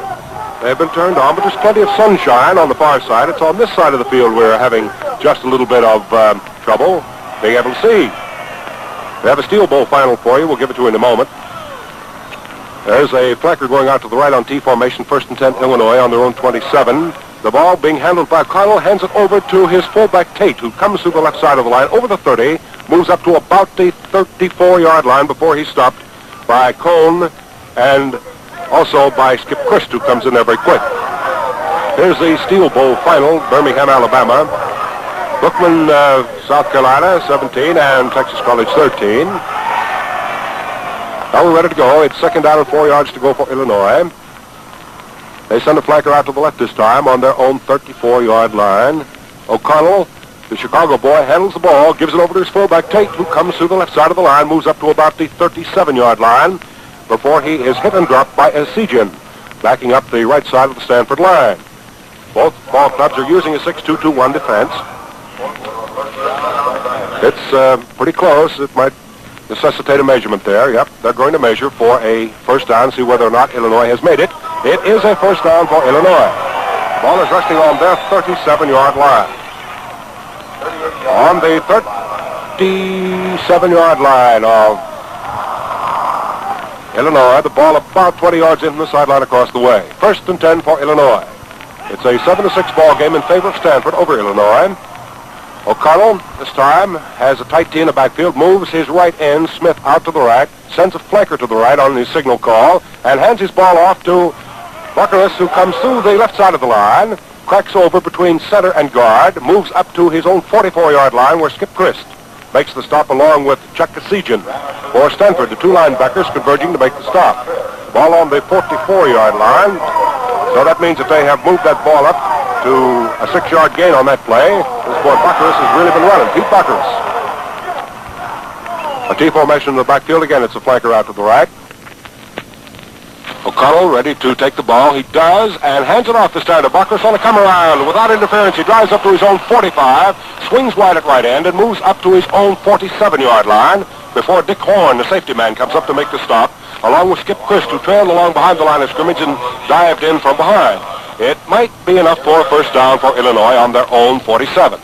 And the headlinesman, Paul Goebel, is coming in with the chain to turn it over to Raleigh Barnum, the official, to see whether or not it is enough for a first down. And it is enough by about 6 inches for a first down for Illinois on their own 47-yard line. Let's see, move it up to the 48-yard line. Make that the 48-yard line to be nearer correct. The ball is 15 yards in from the sideline on this side of the field. It's first down, 10 yards to go for Illinois on their own 48-yard line. Tight T in the backfield this time. There's a flanker going out to the left. There's the left end. Verdasco splits wide. The ball comes back and is handed off to Tate, the fullback, and he seeks along the line of scrimmage, cracks in over his own left tackle, gets about 2 yards before he is stopped by Ron Eady and Bob Latham. Latham, a defensive tackle from California here, and Ron Eady from Berkeley. The ball is resting on the 48-yard line for 2 yard plus 2, make it a 4-yard pickup. Second and about 6 now for Illinois on the Stanford 48. The ball is equidistant between sidelines. 7-6 in favor of Stanford over Illinois. There is a flanker moving out to the left this time, a man in motion. To the right, that's Tate. The ball is taken by quarterback O'Connell. He fades back a quick spot pass across the line of scrimmage. Is completed to Rex Smith down on the Stanford 36-yard line, where he's hit and dropped immediately by Chuck Hugasian. Rex Smith, the Chicago boy, junior at 195 pounds, completing that one. The ball resting now on the 36-yard line for a pickup of exactly 12 yards on the pass. First down. And 10 yards to go for Illinois on the Stanford 36-yard line. The ball 15 yards in the sideline on this side of the field. The flanker goes out to the left as the left end Vanasco splits wide. O'Connell up tight under center, takes the ball, hands it over to Tate. There's a pound through the right side of the line. He's still on his feet, moving down to the 20-yard line, and tripped at the 20-yard line, and down he goes on the 19. Bob Thompson, defensive right halfback, along with Don Sanders, making the stop for Stanford. There is a first down for Illinois, down on the Stanford, make it the 19-yard line. On the 19 for a pickup that time of 17 yards right through the line of scrimmage. On the 19-yard line, 20 yards in from the sideline on this side of the field. Score 7-6 in favor of the Stanford Indian over the Fighting Illini as we are into the second half of the ball game. A wide flanker out to the right this time. A man in motion over to the right is Bill Tate. The ball is taken and handed off as the red flag goes down on the field. Butler is battering into the line on the right side. And we'll see who is going to draw the penalty on this one. The play was stopped actually on the 17-yard line by Chuck Hugasian and Skip Christ of Stanford as a substitute comes in for Stanford. And it looks as though Illinois is being given the opportunity of saying yes or no, we will or will not take a penalty. And there is a penalty against Stanford of being offside 5 yards, which moves the ball down. Moves the ball down to the make it 14-yard line as Ted Tanner comes in replacing Skip Christus, left linebacker for Stanford. So the ball is resting now on the 14-yard line in Stanford territory in possession of Illinois, 1st and 5. There's a flanker out to the left as Vanasco goes wide at left end. The ball is handed over to the fullback Tate. He spins, drives his way through the middle of the line, finally winds up on the 3-yard line. On about the 3-yard line, cutting right through the middle of the line, and Bob Latham finally dragged him down, hit him from behind. That was Tate, spinning and driving, fighting his way through the middle of the line, moving down to the 3. And a red flag has gone down on the field. It looks as though we may have a penalty being inflicted against Illinois. There it is for unnecessary roughness. 15 yards from the original point, which is the 14-yard line, moves it back to the 29-yard line. Back to the 29-yard line in Stanford territory, where the upcoming down will be the first, and there'll be 20 to gain. So time is being taken out now by Stanford University. Illinois was down there rapping on the front door. Skip Christ is apparently coming in the ball game, replacing Ted Tanner at left linebacker. But fans, I'd just like to say this: no wonder Gillette razors far outsell all other makes combined straight across the country. Gillette razors make shaving quicker, easier, and a lot more comfortable. Also, they're double-edged for double economy and save you money. Now, for example, the Gillette Super Speed Razor changes blades instantly, cleans instantly, and gives the best-looking, most refreshing shaves possible. This precision-made one-piece razor can't jam, can't claw. There's nothing to take apart or put together. What's more, the Gillette Super Speed Razor is the biggest shaving bargain ever offered. You get it plus a 10-blade Gillette dispenser and a newly designed styrene travel case that springs open at a touch for only $1. Yes, sir, folks, here's an actual $1.75 value for just $1. Down on the field, I should say in the stands, there's a lot of activity amongst the undergraduates. And as the teams go back into position now to get started with the play here, Illinois comes up to the line of scrimmage to the Stanford 29 with first down and 20 yards to gain. 15 yards from the sideline on this side of the field. Flanker out to the left this time. O'Connell takes the ball, hands off this time to Carrison, swings right at the left side, tries to crack over between his own left end and left tackle, and is caught by Jess Cole, the guard, defensive right guard of Stanford, caught at the make it 28-yard line for a pickup of about 1 yard. So it'll be second down coming up at 19 yards to gain. The ball is equidistant, however, between the sidelines. Here with 8 minutes and 59 seconds left to play in the third period, the score stands 7-6 in favor of Stanford over Illinois. There is a flanker out to the left this time. He's called back as the ends and tackle both split wide. And there's a quick handoff to fullback Tate, who comes through the left side of the line, moves up to the 25 before Cole again makes the stop. It was Cole and Cook both in there. So the ball is on the 25-yard line for a pickup of 3 that time by fullback Tate of Illinois. Makes it 3rd down and 16 yards to gain. 3rd and 16 for the Illini. The ball still equidistant between sidelines, and they're apparently running it this way to give Sam Rebecca an opportunity should someone get down close enough. There's a widespread formation, this time with O'Connell standing deep on the Stanford 35-yard line. The ball comes back to him. He's looking his field over, spots the pass across the line of scrimmage. That is batted by one man and finally intercepted by Jack Rye, left end defensively for Stanford. He intercepts the ball on the 21-yard line and is hit and dropped immediately. That ball was intended for Pete Baccaris. He did not get the ball, but did make the tackle. So the ball is in possession now of Stanford on their own 21-yard line. Let's make that. On the 21-yard line, 1st down and 10 yards to go on the interception by Jack Rye, the Los Angeles senior. Up to the line of scrimmage now comes the Stanford Indians. Sends a flanker out wide to the right this time on 1st and 10 on their own 21. There's a handoff very quickly to the right halfback, Ron Cook. He's through the right side of the line, bucks the 25-yard line, and hits and drops right in there at the 25. So he picks up about 4 on the play as he goes down and is hit hard, about 20 yards in the sideline on the side of the field. Popa, P-O-P-A, making the stop along with Chuck Borio, backing up the line for Illinois. The ball is just nose in on the 25-yard line. There's another wide flanker going out to the right with 2nd and 6 coming up for Stanford. T in the backfield as Gregory Karian takes the ball, fades back, shoots a long pass across the line of scrimmage on the 30-yard line. It's completed to Ron Cook, and he's knocked out of bounds immediately on his own 31. Herb Nevery, defensive left halfback of Illinois, went over there to push the man out of bounds on the 31-yard line. So there's a pickup from the 25 to the 31 of 6. So it makes it now 2nd down coming up. Let's see, the ball is 15 yards into the sideline across the way. 2nd down, 6 yards to go for Stanford as they send a flanker out wide to the right, split the call wide out to the right end. There's a handoff in the backfield quickly to Hugasian. He tries the left side of the line and is hit at the 32 and hit hard by Popa, backing up the line, and he's helped by Borio. Popa from Canton, Ohio, and Borio from Kincaid. It's enough for 1st down, however, for Stanford.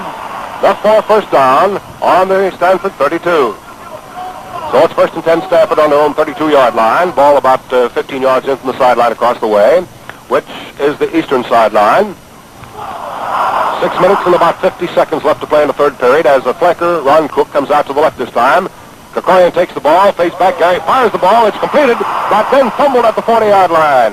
It was Ron Cook who received it at the 40-yard line. Chuck Borio hit him so hard that the ball jumped out of his arms before the pass was ruled completed. So it's an incompleted forward pass, actually, and the ball being taken back to the 32-yard line in Stanford territory, placed about 20 yards into the sideline across the way, where the down coming up for Stanford will be their 2nd on 10 to gain. 2 and 10 for Stanford with 6 minutes and 45 seconds to play in the 3rd period. 7-6 favor of Stanford over Illinois. There's a flanker this time coming out to the left. Krikorian takes the ball. The quarterback fades back. He's looking for someone to pass to. Spots it across the line of scrimmage down to the 40-yard line. And it's completed at the 40-yard line to Harry Hugasian. He gets up to the 43. Is hit and knocked down by Stan Wallace, defensive right halfback, the sophomore from Hillsborough, Illinois, who's playing defensive right halfback for Illinois. So the ball is being walked back in on the 41-yard line. On the 41-yard line, where the official is taking the ball. And we're going to see whether or not it's enough for a 1st down for Stanford. The chain is being run across the field now for the measurement. It's being placed. It's stretched, and it is, let me see, 1, 2, 3. It is about 3 steps short of being a 1st down on the 41-yard Stanford line. So there was a pickup that time from the 32 to the 41 for 9. Makes it 3rd and about 1. 3rd and about 1 for Stanford on their own 41-yard line as they come out of the huddle up to the line of scrimmage. Sending a flanker this time out to the left. And Sam Morney is committed at 10 for Stanford, replacing Storum. Now we're ready to go. There is a handoff quickly in the backfield to the right halfback, Ron Cook. He piles through the right side of the line. Looks as though he's made it by plenty for a 1st down up to his own 44. He was stopped that time by Popa. Also helping on it was Bob Benzini, but it's enough for a 1st down for Stanford on their own 44-yard line. 1st and 10 Stanford on their own 44, 15 yards into the sideline on this side of the field, with 6 minutes and 15 seconds left to play in the 3rd period. 7-6 in favor of Stanford over Illinois. Tight T in the backfield this time. The ends are split wide. There's a handoff in the backfield, and a fake handoff in the backfield, and there's a forward pass being thrown by Krikorian way down on the far side to the 45-yard line. It's incomplete, intended for Ron Cook. In there very quickly was Borio along with Herb Nevery to make sure that the pass was not completed. So the second down comes up now with 10 yards still to gain by Stanford on their own 44-yard line. Back in the huddle they go, and will be coming up to the line of scrimmage to face that 6-2-2-1 defense being slapped up there by Ray Elliott's fighting Illini. There's a wide flanker going off to the right this time. That's Hugasian, the left halfback. Tight T in the backfield otherwise, and there's a balanced line. There goes Kukarian fading back. He's being rushed now, but gets past the last spot. Right across the line of scrimmage on the 50-yard line to Hugasian. He steps for a couple more as he runs into Illinois territory down to the 47-yard line. He's hit and hit hard there by Al Broski coming up from the safety position. So it is short of a first down by about 1 yard. So make it the 47-yard line, as we have already stated. On the 47-yard line in Illinois territory, the ball is almost equidistant between sidelines as we look right straight down to our broadcasting booth. Don Tate comes in at defensive right tackle now for Illinois. Out goes Bob Waddell of Webster Groves, Missouri. In comes Don Tate, the freshman from Newcastle, Pennsylvania. Let's say we're having Andy Wojciak on the field down there talking now to the official. Stanford back in their huddle now, ready to come up to the line of scrimmage. The defensive captain for Illinois is Popa, the left linebacker. And while we have a few seconds here, we pause 10 seconds for station identification.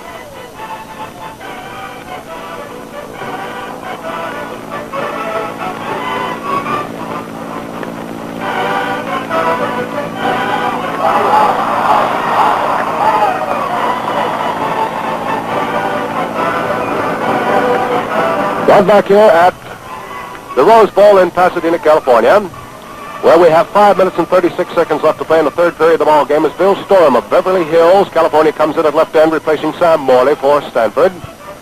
It is third down and about 2 yards to go. Stanford having the ball on the Illinois 47-yard line. It's not enough for a first down. Third and a yard, and we have number 86. That'll be Larry Stevens coming in that defense for University of Illinois. Now we're ready to go. Down on the field, huddling the Stanford Indians. Coming out of the ball game is number 87. That is Waldbeeser. Now we're ready to go, and up to the line of scrimmage come the Indians. Tight T in the backfield this time, and a handoff very quickly to Ron Cook, the right halfback. He slips through the right side of the line, moves over to the 44-yard line in Illinois territory to make it a first down for Stanford. First down, 10 yards to go for Stanford on the Illinois 44-yard line. It was a pickup of just a pair of yards that time, but that was enough. Stanford coming up to the line of scrimmage once more, behind the balance line, Tight T in the backfield. Kukarian taking the ball, fakes one handoff, and then fades back with it himself. Throws a long pass downfield. It's intercepted by Illinois. And it's Stan Wallace chasing back to the Stanford 30-yard line, to the 25, to the 20. Hit and knocked out of bounds on about the 12-yard line. On about the 12-yard line. And the man who knocked him out of bounds was Manugian, the left guard, who chased the play all the way across. Stan Wallace intercepting a forward pass that was intended that time for Bill Storm, and puts Illinois in a very good position. Right down on the 12-yard line. He intercepted that ball back on his own 40-yard line, ran the ball down to the 12-yard line for a gain, a run back of 48 yards. So it's first down, 10 yards to go for Illinois on the Stanford 12-yard line. Let's see, O'Connell up there to call his signals now. Has a tight T in the backfield as he moves his flanker out to the left. Breaks that tight T. Ready to take the ball, he does, and hands it off to Tate, the fullback, who cracks over the left side and drives down to about the 10. Bob Latham was in there to make the stop. Defensive tackle for Stanford. Tate was the one who ran the ball. We have 4 minutes and 40 seconds left to play in the third period. The ball is resting on the 10-yard line for a 2-yard gain. Makes it second down, coming up at 8 yards to go. You have those glasses, will you, please, Al? Thank you very much. Let's see here what's happening in this Illinois backfield. It's going to be a tight T formation this time. Now they break out of it, go over into a flanker onto the left. There is O'Connell calling the signals, takes the ball, fades back, hands it to Karras, wide sweeper on the left side. A crack back off over the tackle, and he drives up to almost the 5-yard line. Bob Thompson, along with a Sejan in there to make the stop. The ball is being placed by the official, I believe, right at the 5-yard line. That's right. Bob Latham was also in on that play. There's a 5-yard pickup by Johnny Cass, the All-American halfback from Illinois. Third down and about 3 yards to gain. The ball rolls up to the 5-yard line in Stanford territory. Score 7-6 favors Stanford over Illinois. Well, let's see what Tom O'Connell has that ball club doing behind the balanced line. He switches in Rex Smith out wide to the right. Sends Buckers out as the flanker. He himself in the backfield handling the ball. Pitches back to his fullback Tate, who swings wide around the right side. Drives over for a touchdown.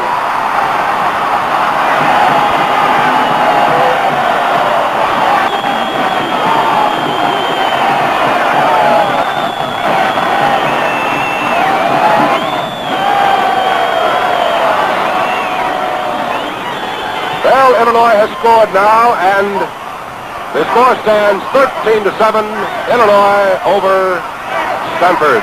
It was a pitch out and a wide swing around the right side by fullback Tate.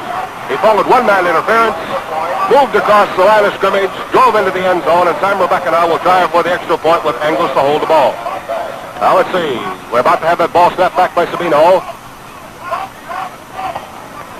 Now we're ready. Down, back it comes, down its place. There's the kick. It's good. It's good. And Illinois picks up another point. Illinois picking up another point. 13-7. Illinois over Stanford here with 3 minutes and 40 seconds left to play in the third period. Bang.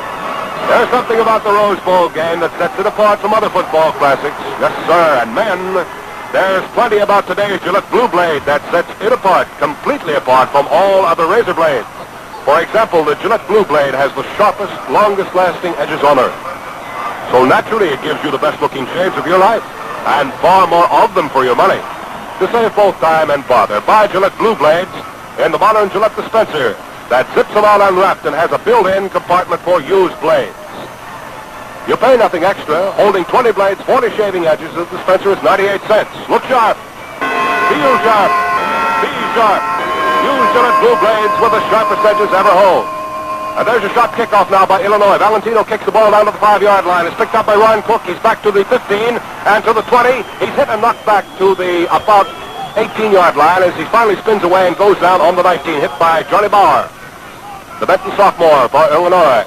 However, the official takes the ball and places it on the 19-yard line where it'll be first down and 10 yards to go for Stanford. The score, please remember, is Illinois 13 and Stanford 7 here with 3 minutes and 33 seconds left to play in the third period of the ball game. And Sam Morley has come in at left end replacing Bill Storham for Stanford.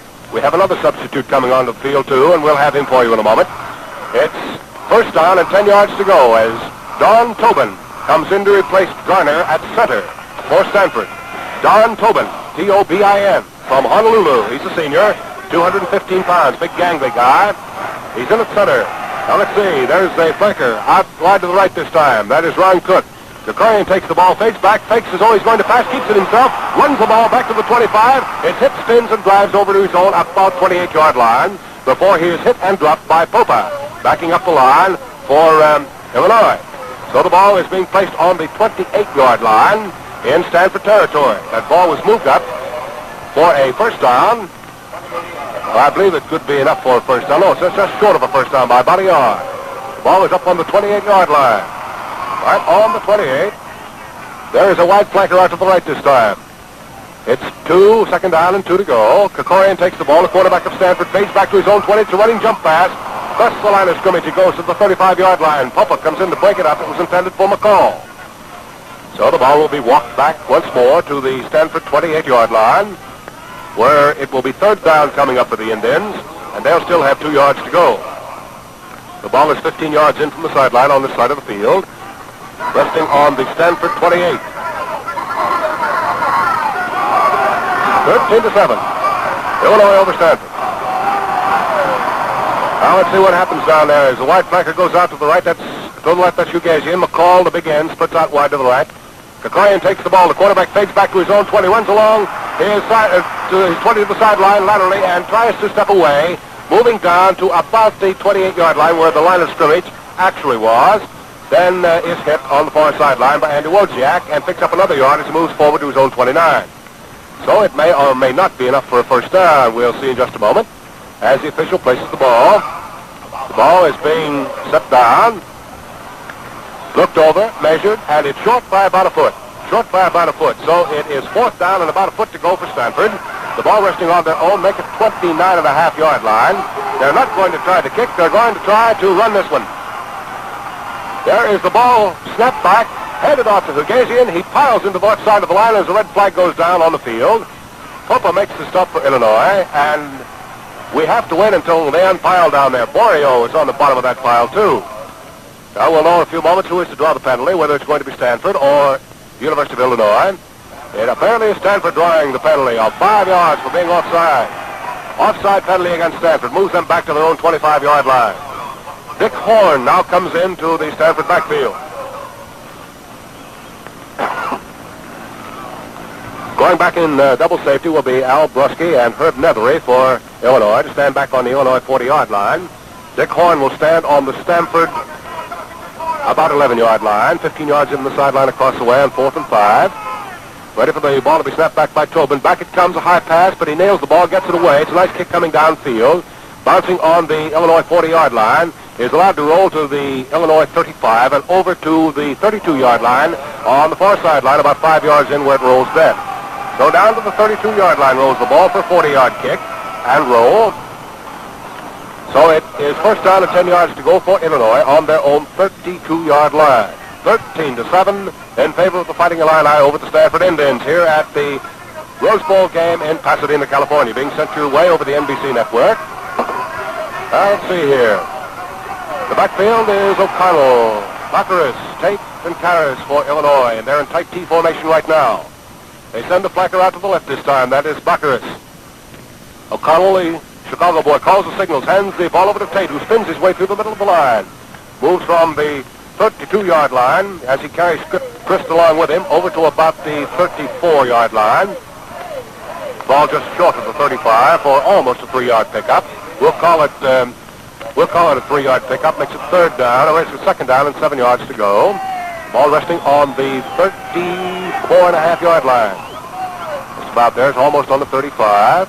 They send a flanker over to the left toward the sideline this time as O'Connell calls his signals once more. Takes the ball, runs along the line of scrimmage and hands the ball over to Johnny Karras, who comes pounding through the right side of the line, cracking off right tackle on a delayed line butt, moving it up to the 39-yard line with Skip Christ, again making the stop along with Hawkinson, the defensive left tackle for Stanford. The ball is right up on the 39-yard line, where it is 3rd down coming up and about 3 yards to go for Illinois. The ball is equidistant between sidelines on the Illinois 39. Got about 27 seconds left to play in the 3rd period of the ball game. Tight T in the backfield is cracked over this time to a flank back to the left. Once more, O'Connell gets his ball club in position, runs along the line of scrimmage, keeps the ball himself on an optional pitch-out play, and drives his way down to the 48-yard line. Moving right down to the 48-yard line from the 32. So that's a pretty good run there by that young fellow to the 48-yard line for 16 yards in the 1st down for Illinois. He was stopped finally by safety man Horn, or rather safety man Sanders. Sanders playing safety. He's a freshman from series. We've got just about a second or two, and there is the gun ending the 3rd period of the ball game with the score standing Illinois 13 and Stanford 7. Well, there. You'll never know how smooth and refreshing shaving can be until you start using the Gillette Super Speed Razor. Believe me, this razor gives you shaves of all shades. Every stroke is light and easy. There's no drag, no pull, no smart, no burn. You just skim the whiskers off, and when you're through, your face looks its best and feels great. The Gillette Super Speed is a one-piece razor of ingenious design and precision manufacture. It has nothing to take apart or put together. Twist, it's open, zip, it's loaded. Twist again, and you're ready to shave. Yes, it changes blades instantly, cleans instantly, and never jams or clogs. Buy a Gillette Super Speed Razor for only $1. It comes with a 10-blade Gillette dispenser and a handsome, serviceable styrene travel case that springs open at a touch. Let's see what Illinois is about to spring here on Stanford. There's a handoff in the Illinois backfield. Right quickly, compounding through the right side is Johnny Karras, and moves the ball up to about the 50-yard line. Right smack dab on the 50-yard line as he's stopped by Ron Eady. So it's a 2nd down coming up now for Illinois. They've changed sides. And Illinois, of course, defending now the goal to our right, which is the southern goal. The score is 13-7. We're in the 4th and final period of the Rose Bowl game here at Pasadena, California. 2nd and about 8. for Illinois as they send a man out to the left this time on the wide flank back, split the left end wide. That's Finasco. O'Connell takes the ball and hands it over to Tate, who spins his way through the middle of the line and fights his way up to the Stanford 45. Running toward the sideline on this side of the field, he's dropped on the 45-yard line and hit pretty hard by Chuck Hugasian. Also, Bob Latham in there to make the stop for Stanford and number 2 in Illinois. Ball moving down to the 37 for just a pickup of about 3 yards. Makes it second down coming up and about 7 yards to go. Ball equidistant between sidelines on the Stanford 37-yard line with the tight T in the Illinois backfield, being hiked out to the right this time on the right side. That puts a flanker out on the right. That's Karras.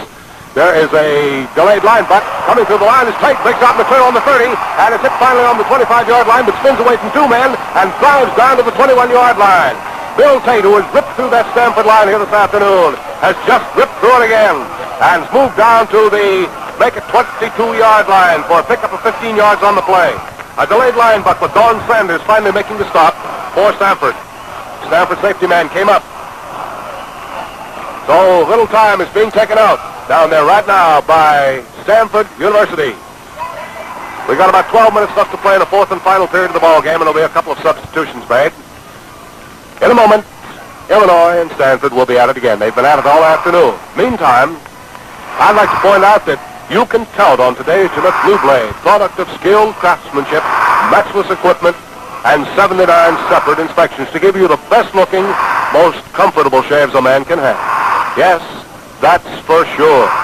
So fans, ask for double-edged Gillette Blue Blades and the modern Gillette dispenser that deals them out unwrapped and has a built-in compartment for used blades. It makes blade changing a cinch and enables you to dispose of old blades safely and permanently. You pay just the price of the blades alone, 98 cents for 20, 49 cents for 10. Look sharp, feel sharp, be sharp. Use Gillette Blue Blades with the sharpest edges ever honed. Well, we've got quite a sharp ball game going on here right now. 38th annual Rose Bowl game at Pasadena. And Czar Calfee comes in. He's from Richmond. And Leon King also comes into the ball game at left tackle and left guard for Stanford University. The ball is resting on the Stanford 22-yard line, where it is first down and 10 yards to go for Illinois, who lead in this ball game 13-7, with 12 minutes left to play in the fourth and final period. As the shadows begin to fall over the Rose Bowl here under the Sierra Madre Mountains in California. There's a T in the backfield, of course, for Illinois. They send the flanker out to the right. That's Johnny Karras. Rex Smith, the right end, splits wide to the right. The ball is fed off this time to Buckus, who goes through the left side of the line, pounds from the 20 down to the 15-yard line. Hit at the 15 and dropped right there. Pete Blockeris, the junior from Chicago, into the left side of the line, moving from the 22 down to the 15 for 7 yards. He's just short of the 15-yard line by about a foot. So it's actually second down and about 3 for Illinois. Second and 3 for Illinois. Let's see what they do this time. 15 yards from the sideline on this side of the field. They send the flanker over toward the sidelines, puts the end wide. There is a handoff to Tate as he comes through the left side of the line and bucks his way up to about the 11. Stopping the play that time was Chuck Hugasian. Also Ron Eady of Berkeley. This Hugasian is from Los Angeles. Let's see, is that going to be enough for a first down? Yep. Right so. First down, 10 yards to go for the Fighting Illini on the 11-yard line of Stanford.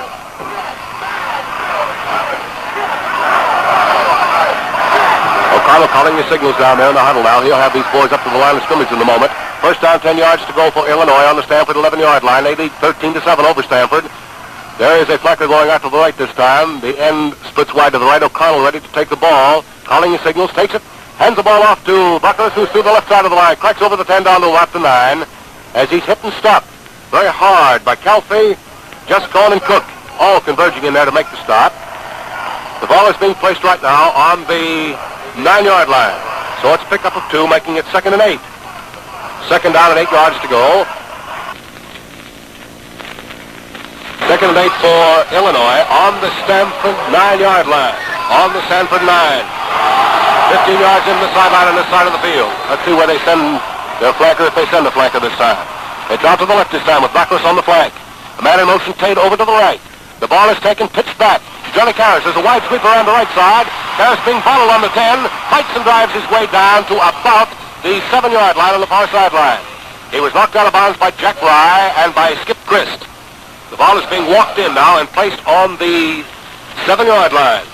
Being placed on the 7, so there's a pickup of a couple of yards only. I'll make third down coming up. Put the ball on the 7-yard line in Stanford territory, in possession of Illinois. Third down coming up, and there is about 6 yards to gain for a first down. And it looks as though a little time is being taken out down there by Stanford. The score is 13-7 in favor of Illinois over Stanford University here in the Rose Bowl at Pasadena, California. And one thing I'm very glad of, and I know Brave and Dyer is very glad of, and that is that those rain clouds went away and the sun came out to stay. For you, as much as it's your first time out here, you know, Al, we want to have you see things as they generally are. Oh, I see, Braven. Well, I don't think you have to sell me this fine state out here at all. I've really enjoyed it ever since I've been here, every minute of it. And it's quite a kick for a guy to come over from the East Coast, where I understand the weather has been very, very inclement, and walk out here where you can see flowers and all that sort of stuff. I don't know. It kind of does something to you, Braven, just the way a good football game does something to you. The kind of a football game we're seeing down there right now. And the band across the way has struck up a little tune, so let's pick it up for you if we can. Well, that's the way it always happens. You go down the field, pick up a tune. The first thing you know, the conductor decides that he'd better stop everything and drops his baton. There you are. Well, let's see. Third down, 6 yards to go for Illinois on the Stanford 7-yard line, 15 yards into the sideline across the way. We go back into action here with a flanker coming out wide to the left. That's Baccaris as the end splits wide. There is the ball being handed to Karras, who swings wide around the left side. He's up to the 5. He's driving. He's over.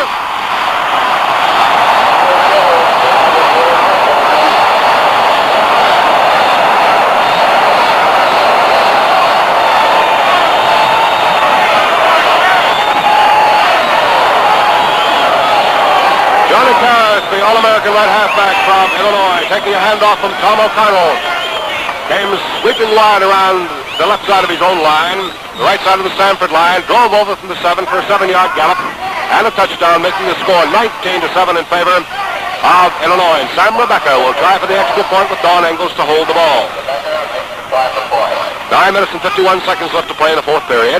The ball is snapped, placed on the ground by Engels, kicked by Rebecca, and it is good. The score is 20-7 in favor of Illinois.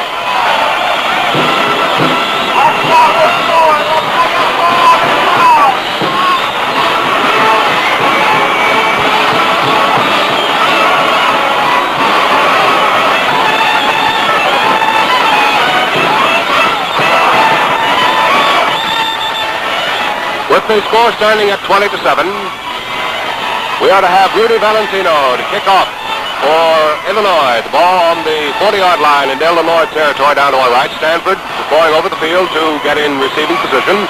We see that Bob Mathias is committed fullback to replace Myers. Ron Cook is right halfback. Harry Hugasian at left halfback, and Kukorian is the quarterback. 28-7 in favor of Illinois over Stanford here in the Rose Bowl game at Pasadena.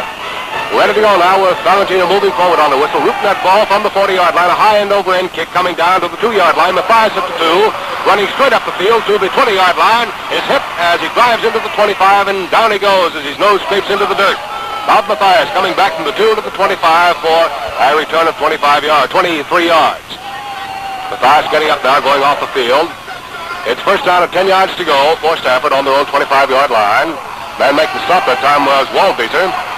So Stanford's ready to go here, first and 10 on their own 20. We have a couple of substitutions in the backfield for Stanford. We'll give them to you in a moment. The quarterback handing off to his left halfback this time. Harry Hugasian to the left side of the line. Picks up 2 is Don Tate, the freshman from Newcastle for Illinois. Makes the stop. So it's a pick up for 2 yards from the 20 to the 22. Here's the backfield now for Stanford. Bob Garrett at quarterback, a sophomore from San Marino. The left halfback is Harry Hugasian. Bob Myers is the fullback. And Wes Lobsher is in there at right halfback now. Lobsher goes out on the wing this time, or the flat, as the ball is being taken by Garrett, the quarterback, and he swings wide around the left side, trying to get off at left tackle, cracks back over and moves up to the 28-yard line with Larry Stevens meeting him there and dropping him on the 29-yard line in Stanford territory. So the ball is moved up from the 22 up to the 29-yard line. So the upcoming down is the third. There's still 6 yards to go. 6-2-1 defense is still being employed by Illinois. Here comes Hugasian out to the right side. He's the wing on the wing tee. Garrett takes the ball, fades back, goes a spot pass across the line of scrimmage. That is completed, or rather intercepted. Not for the moment it's been completed, but it's been intercepted by Stan Wallace.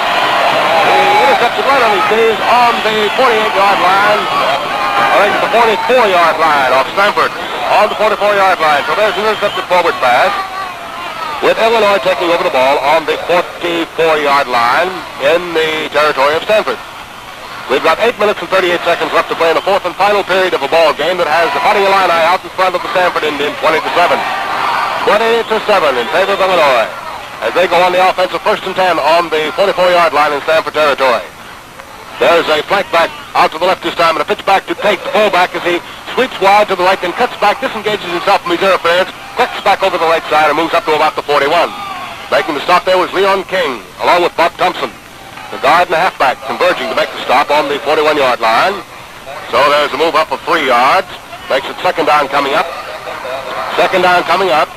The ball has been moved back, however, to the 42-yard line. So that's where the official plants it, on the 42. About 15 yards into the sideline across the way. That means it'll be second and just about 9 yards to go. Between 8 and 9.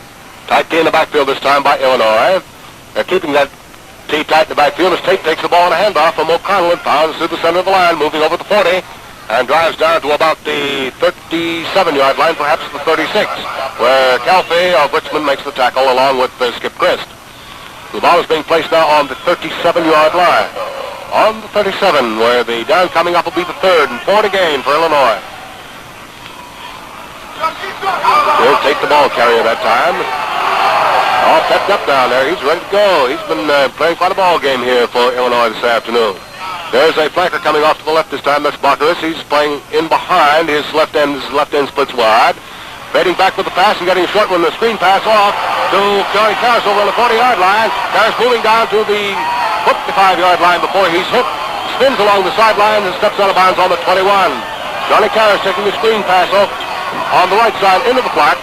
And Lobsher finally is able to knock him out of bounds over on the 21-yard line. I said Lobsher, I mean Sanders. So the ball moves down to the 21-yard line. Let's pick up that time of 16 yards on that pass play. And the pass patterns here for Illinois this afternoon have really been pretty good. Stanford has had some very fine pass patterns, particularly the pass patterns that have involved Big McCall and Ed. Well, you know, I'm putting it straight when I say that a man enjoys the peak of shaving convenience and comfort with the modern Gillette Super Speed razor. Folks, this razor changes blades presto. Rinses clean in a jiffy and skims off whiskers with the greatest of ease. Equally important, it gives you the best-looking, longest shaves of your life. The Gillette Super Speed is a one-piece razor of ingenious design and precision manufacture. It has nothing to take apart or put together, nothing to jam or clog, nothing to waste your time or try your patience. Why not see for yourself how easy and refreshing shaving can be? Buy a Gillette Super Speed razor at any convenience store. Complete with a 10-blade Gillette dispenser and easy opening styrene travel case, it's yours for only $1. While we have the timeout down on the field, we look down to see if there have been any changes made in the defensive formation, forward wall, particularly for Stanford, and we can see none. Illinois on the 21-yard Stanford line moves up there now, ready to go, 1st and 10. Tight T in the backfield this time, being called off. There is a buck to the right side, but Johnny Karras on a slider handoff, and he comes down to about the 17-yard line before he's stopped by Skip Christ and Leon King. It's Leon King from Sacramento, Skip Christ from Palo Alto. Johnny Karras, the Argo Express, carrying the ball through the right side of the line that time, moving it down to the 17. Skip Christ apparently was shaken up on that play. We've got 7 minutes left to go here in the ballgame. 6 minutes and 46 seconds, actually, according to the stadium clock here at Pasadena. The young fellow shaken up on the play was Skip Christ and Ted Tanner. Tanner, the Santa Rosa sophomore, is coming in for Stanford. Stanford has taken time out, of course, for Skip Christ. We have a substitute coming in. At right guard, we have John Bauer of Benton. That's Benton, Illinois. He's a sophomore, 230-pounder. Coming out of the ball game is Don Midovic at right guard. From LaSalle, who's played a very fine ball game here this afternoon. He's a senior, 190 pounds. Pretty fast boy, too. He's been getting around that field down there, but good. He spells his name Gnidovic. Don Gnidovic of LaSalle. Now we're ready to go as time is called back in. 6 minutes and 46 seconds left to play. Second down and 7 for Illinois on the Stanford 17. There's a flanker coming off to the left this time. The backfield is now set. O'Connell takes the ball, feeds it off to Karras. Wide sweeper on the left side. Without interference, Karras is being chased. He's down to the 10, to the 5. He's hit and knocked out of bounds, I believe, on about the 1 yard line. Right, on the 1 yard line. He's out of bounds. Ted Turner and Bob Thompson knocking him out. Karras with the ball running from the 21 yard line, right down to the 1 yard line. Didn't know that ball can really carry the mail when they get him loose and get him started. So the ball is on the 1 yard line where it is. First down, 1 yard, and goal to go for Illinois on the Stanford 1 yard line. The score right now is the University of Illinois 20 and Stanford 7. Let's see what happens up tight close here as they're on the 1 yard line. There's a flanker out to the left this time. The ball is being handled by O'Connell. He hands it off this time to Karras. A wide sweep, and he's caught behind the line of scrimmage on the line. Number 4 is the boy who did it. Ron Eady, the defensive end, who came knifing through there. Right back to the 9 yard line. Ball is on the 8 yard line. Eady made the grab back there on the line, so that moves Illinois back to the Stanford 9 yard line. Ball is walked in 15 yards from the sideline on this side of the field with 6 minutes and 15 seconds left to play in the fourth and final period of the ball game here at Pasadena, California. There's the wide flanker going out to the right this time. The end, Rex Smith, splits wide, so the flanker moves in inside of him, behind the line of scrimmage. There is O'Connell pitching out this time to Tate. There's a sweeper on the right side. Tate cuts back over right side and drives all the way down to the 1 yard line and falls over for a touchdown as he tackled hard.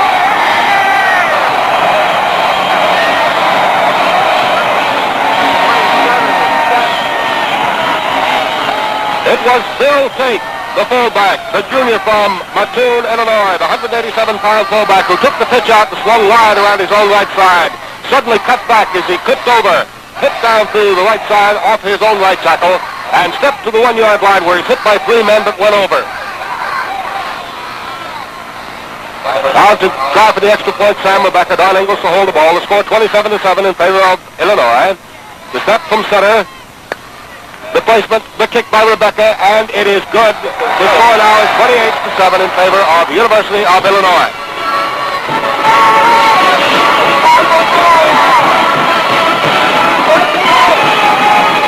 While we're getting ready for this kickoff, we have a few seconds, so we pause 10 seconds for station identification.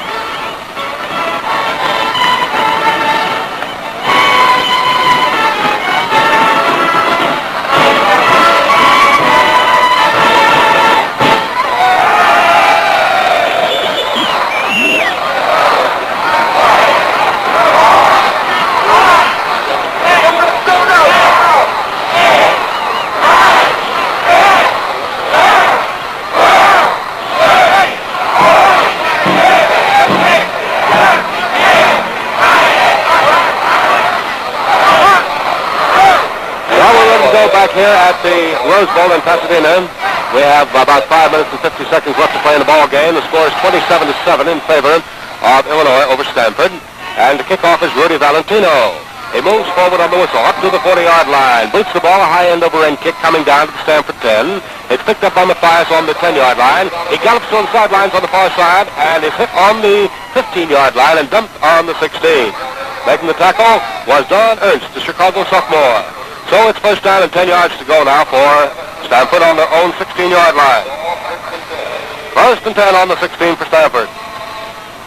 So Illinois puts in their defensive unit now, which incidentally has been a fine defensive unit, not only for this ball game, but for the last 5 they played in the regular season. The regular team was not scored upon. There's Bob Garrett, the quarterback, throwing a screen pass out into the front on the 10-yard line to Sam Morley, the Stanford end, and he gets down to the 20 and over to the 25 before he's stopped by Andy Wojciak.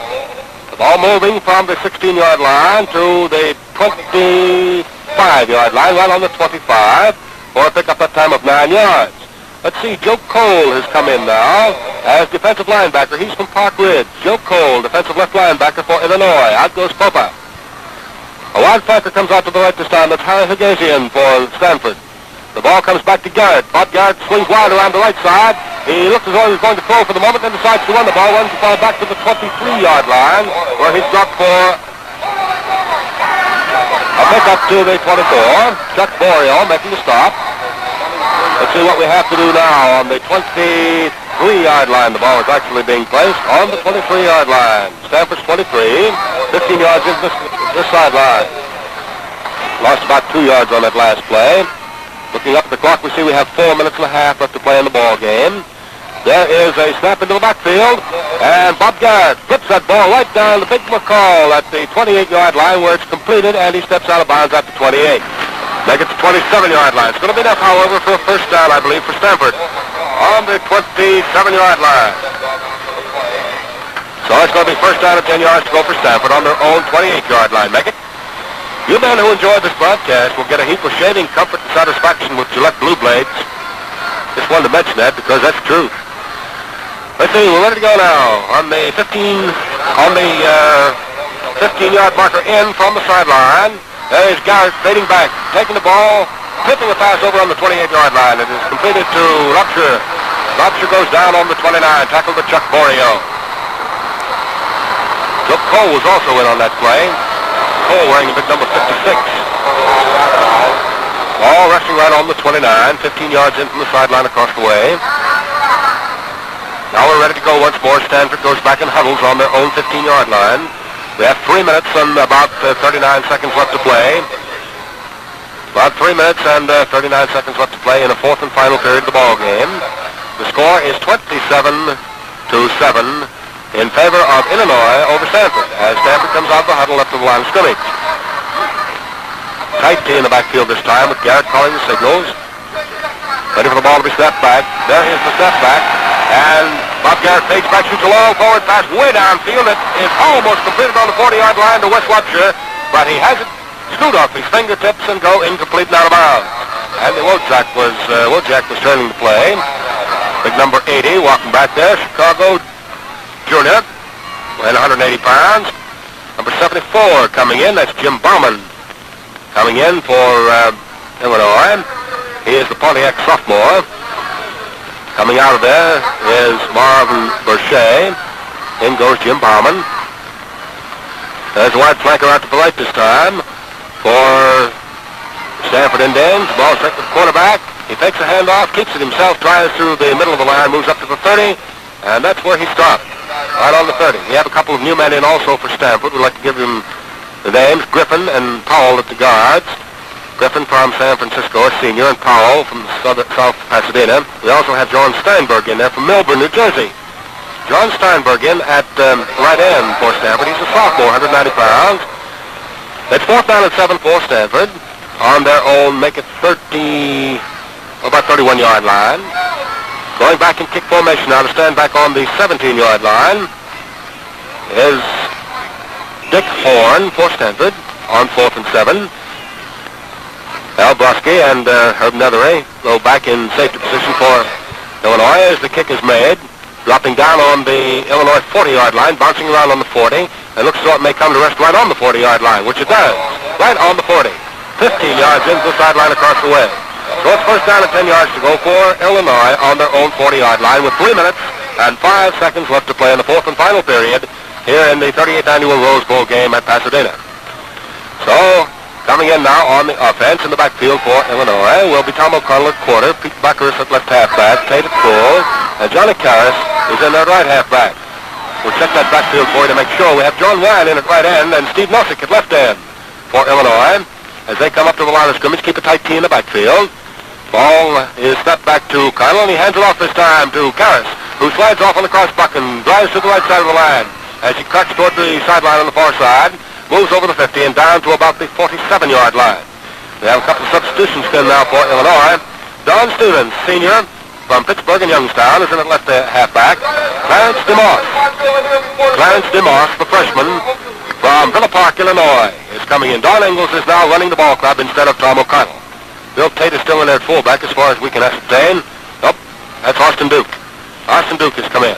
Wide flanker out to the left this time on 2nd and 2. Illinois ready to put the ball in play. Ingles feeds that ball off this time to Clarence DeMoss. He breaks through at left end up to the 30, to the 20, to the 15, to the 10. It's hit and knocked out of bounds on the 6-yard line as he runs the sideline. Making the stop was Dick Horn. Dick Horn makes along with Bob Hoy and Ted Parks.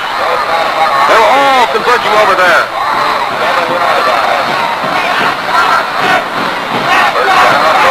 There's a boy down there that can really run that ball, and I understand from Al Tate, who is spotting for us here this afternoon, one of the assistant coaches at Illinois, that this boy runs 100 yards in 9.8. Is that right, Al?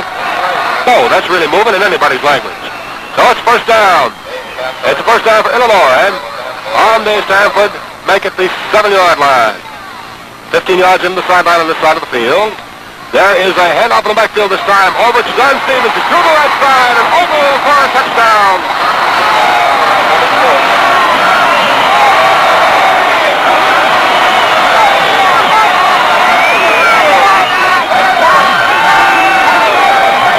Now with the score standing 33-7, let's see who's going to try this extra point. If Sam Rebecca goes back into the ball game, he's the extra point and field goal specialist from Rockford, the senior, 165 pounds. Sam Rebecca is going to try. Don Ingles will hold the ball. 33-7. Ready for the ball to be snapped back now. I believe that's Herb Borman in there at center. Is that right, Al? That's right. Herb Borman in that center now for Illinois. Ready for the snap to come back. It's back.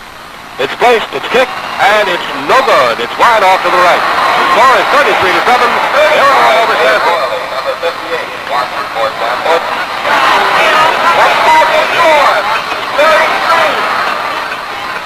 Well, let's see, according to the stadium clock here at Pasadena at the Rose Bowl, in just 1 minute and 58 seconds, this 38th Rose Bowl will be history.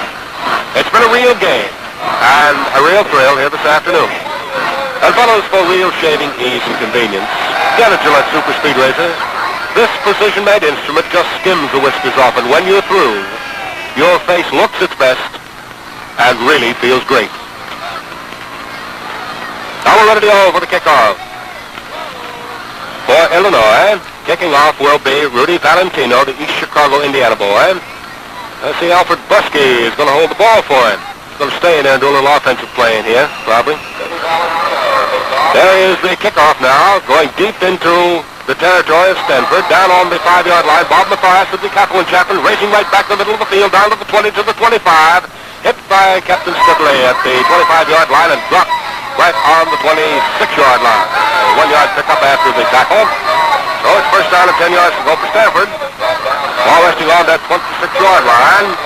We've got a minute, about 45 seconds left to play here in the fourth and final period. Hugasian coming out of the ball game for Stanford. Let's see who's going in his place. It's going to be Bill McKay, the senior from Rollins, Wyoming. Bill McKay, he's the flanker coming out wide to the right this time. Let's see what Kikorin does. It's not Kikorin, it's Garrett.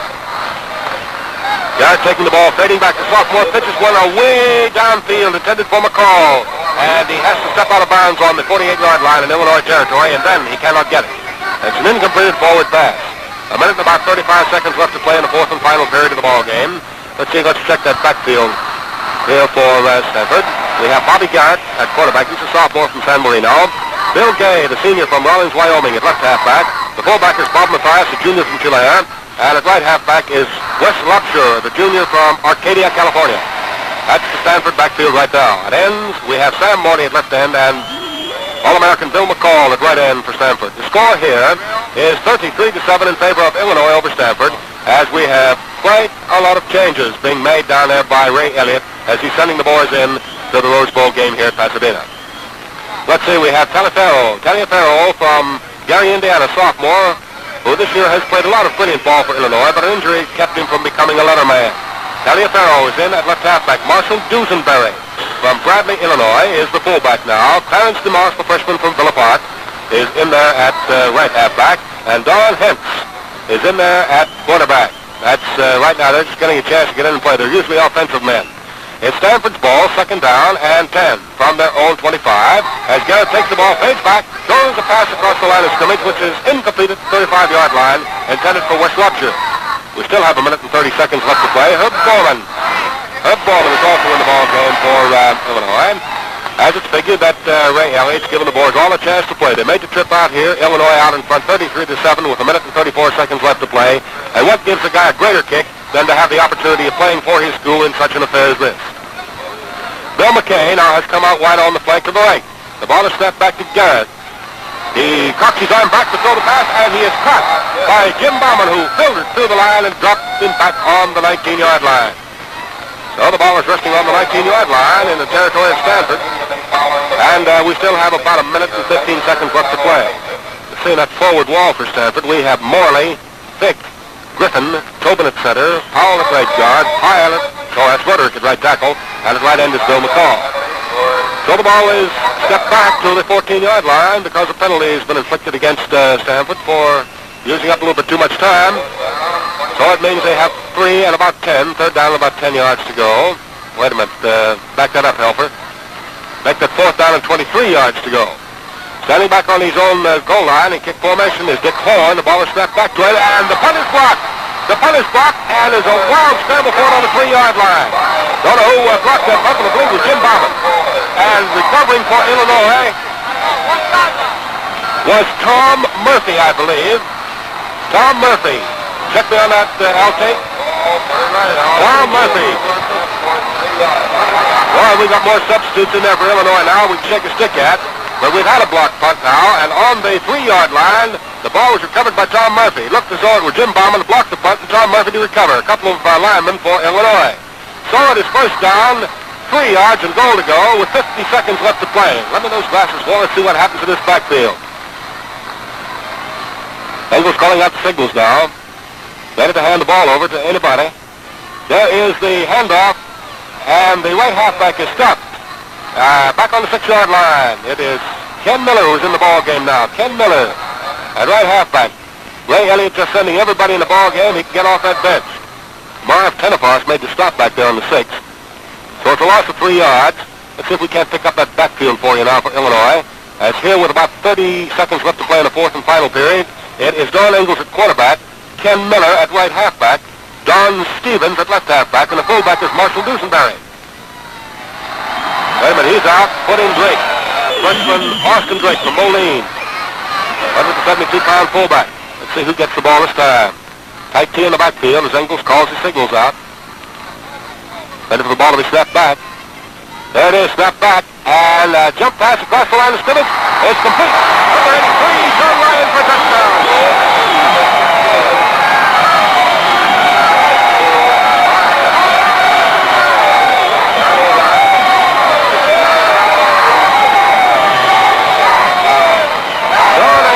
Stepping back, firing a jump pass, which is a screener over the line of scrimmage to John Ryan, the Tolono sophomore, grabbing it in the end zone for 6 more points, and Illinois leads Stanford 39-7. We're having quite a time here picking out these substitutes for you. They're coming in and out of this ball game pretty well. Now here's Sam Rebecca to try for another extra point, Don Engels to hold the ball. 39-7 right this minute. There's the step back, the kick, and it is good. Another point for Illinois.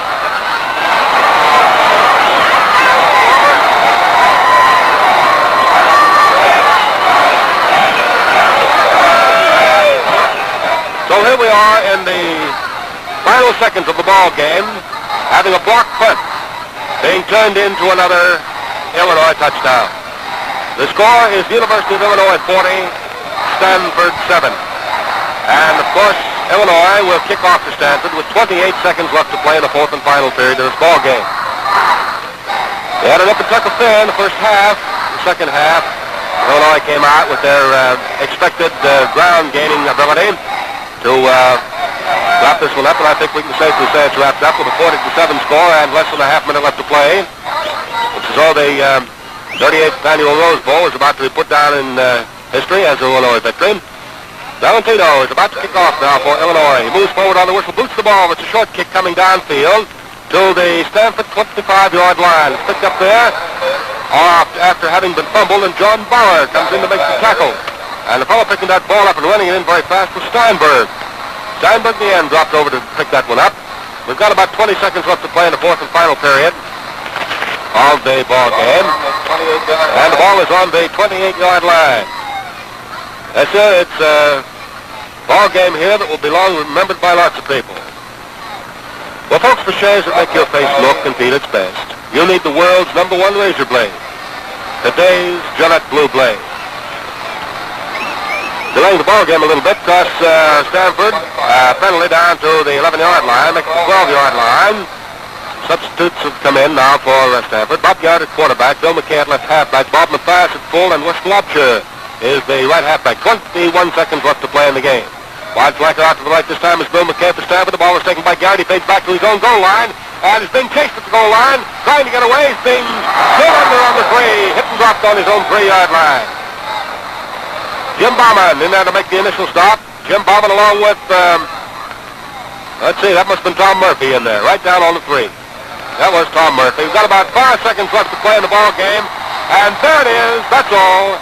The gun goes off, ending the 38th Rose Bowl game here at Pasadena, California. Well, that's all there is to it. The final score is Illinois 40 and Stanford here in Southern California, a total of 7. Well, our good friend Braven Dyer will summarize the highlights of today's Rose Bowl game for you in just a moment. Tight, rain, use new tight rain shampoo tonight, and tomorrow your hair will be sunshine bright. White Rain, the wonderful new lotion shampoo from Tony to you. So gentle it's guaranteed not to dull or dry your hair. White Rain can't dull your hair because it's not a dulling soap or cream. Can't dry your hair because it's not a drying liquid. It's a new, gentle lotion shampoo that leaves your hair soft and smooth, bright as sunshine. Try White Rain tonight, the new lotion shampoo. The only shampoo guaranteed not to dull or dry your hair. Use new White Rain shampoo tonight, and tomorrow your hair will be sunshine bright. White Rain, White Rain. Well, I can certainly guarantee you that it's going to be awfully bright for the Fighting Illini here in Southern California tonight, as they have defeated Stanford 40-7. And this is Al Helfer, who would like very much to thank our engineers, Frank Fagan, Joy Kay, and Bob Jensen this afternoon for the excellent work behind the microphones. Also to the 2 spotters who were invaluable this afternoon in helping us bring the ball game to you play-by-play from Pasadena.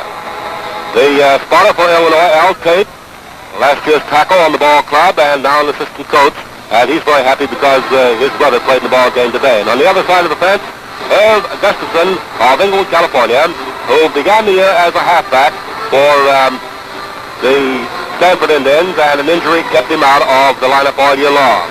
Of course, he was sitting up here champing into bed all day long. Thanks a lot, fellas. It was great to be with you, and I sincerely hope we can all get together again next year. And of course, representing our sponsor this afternoon was Jim Andrews of Matson.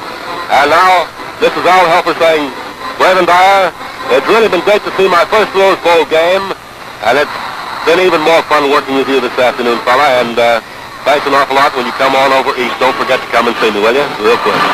Thank you all, I will, and congratulations on a swell job. You certainly had plenty to talk about, and you did it wonderfully, and I'm sure the people all over the country enjoyed this game the way you brought it to them. Now, for those of you who may not have been with us all the time or who may have tuned in along the way, here's how the game went. First of all, I'd like to give plenty of credit to Ray Elliott and Bert Ingleson and that fine Illinois coaching staff for the tremendous job they did with the team.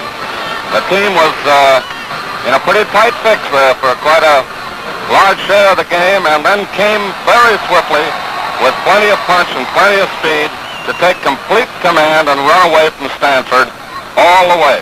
27 points in the final quarter, and I'd also like to give credit to a defensive player.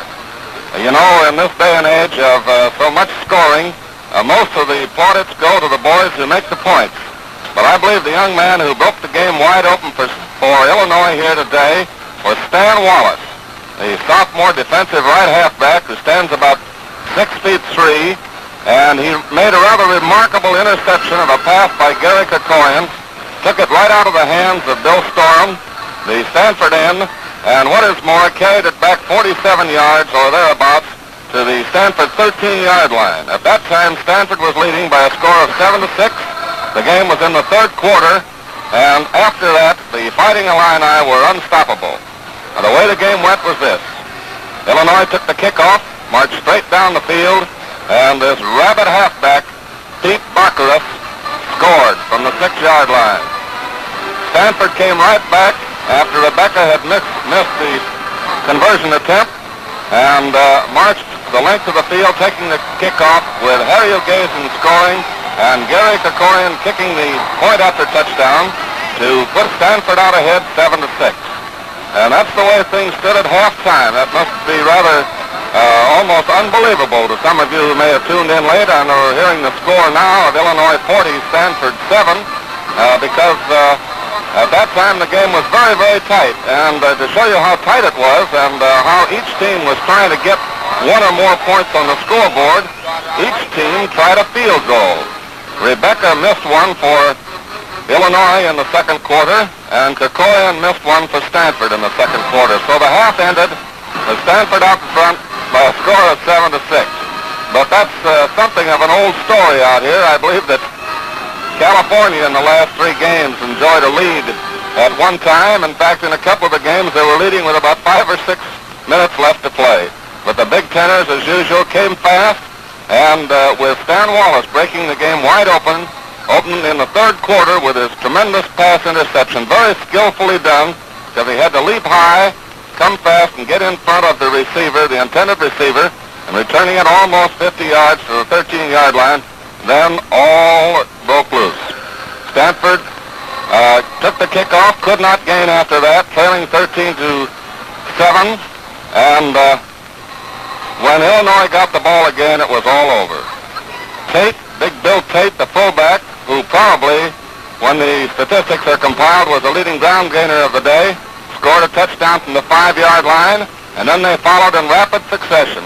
Johnny Karras, the All-American halfback, who was very fast and swift out today, scored one from the 7-yard line, and Tate again from 8 yards out, and then Don Stevens. After young DeMoss, a fine sprinter at Illinois, had carried the ball 46 yards on a blazing play around left end, all the way to the 7, then Don Stevens scored from the 7-yard line. And late in the game, with the game almost over, Jim Bauman blocked a punt, and it was a fourth down punt, and although Stanford recovered deep almost to their own goal line, it did them no good because the ball went over to Illinois, and with mostly Illinois substitutes on the field, Jack Ryan in the end zone took a short pass. The line of scrimmage was the 6-yard line. Don Ingalls was the thrower. And the final score, Illinois 40, Stanford 7. Once more, plenty of credit to that fine Illinois coaching staff. I think in the final analysis, Bert Inglerson with that line that enabled Illinois to run through the Stanford line, a hard-charging line, a big tackle in there. Number 75 played a very important game for Illinois with his tremendous blocking. That's Ulrich. He did a tremendous job of opening the holes there, and the ball carriers popped through with amazing speed. So all credit to Illinois, and of course out here on the West Coast, we're glad we won't see them again next year, but it doesn't seem to make much difference which team comes from the Big Ten. They really embarrass us. Now, we'll just have to wait another year, but I'm not too hopeful of what might happen. Anyway, Stanford tried hard, was in their pitching all the time, and they gave us at least one full half of thrills, and well into the third quarter, but then the Illinois team was just too much for them, and our congratulations go to Illinois for putting on another great Rose Bowl show. Well, folks, that's the story of another colorful Rose Bowl game, another stellar attraction in Gillette's continuous cavalcade of sports. Our next broadcast, a major boxing event, will come to you Friday night from New York. For a rousing good time, plan to be with us and enjoy the excitement when Chico Vijar meets Enrique Bolaños in a welterweight 10-rounder that promises to be a corker. Until then, this is Braven Dyer with Al Helfer saying smooth sailing, smooth shaving, and good afternoon for your host, the Gillette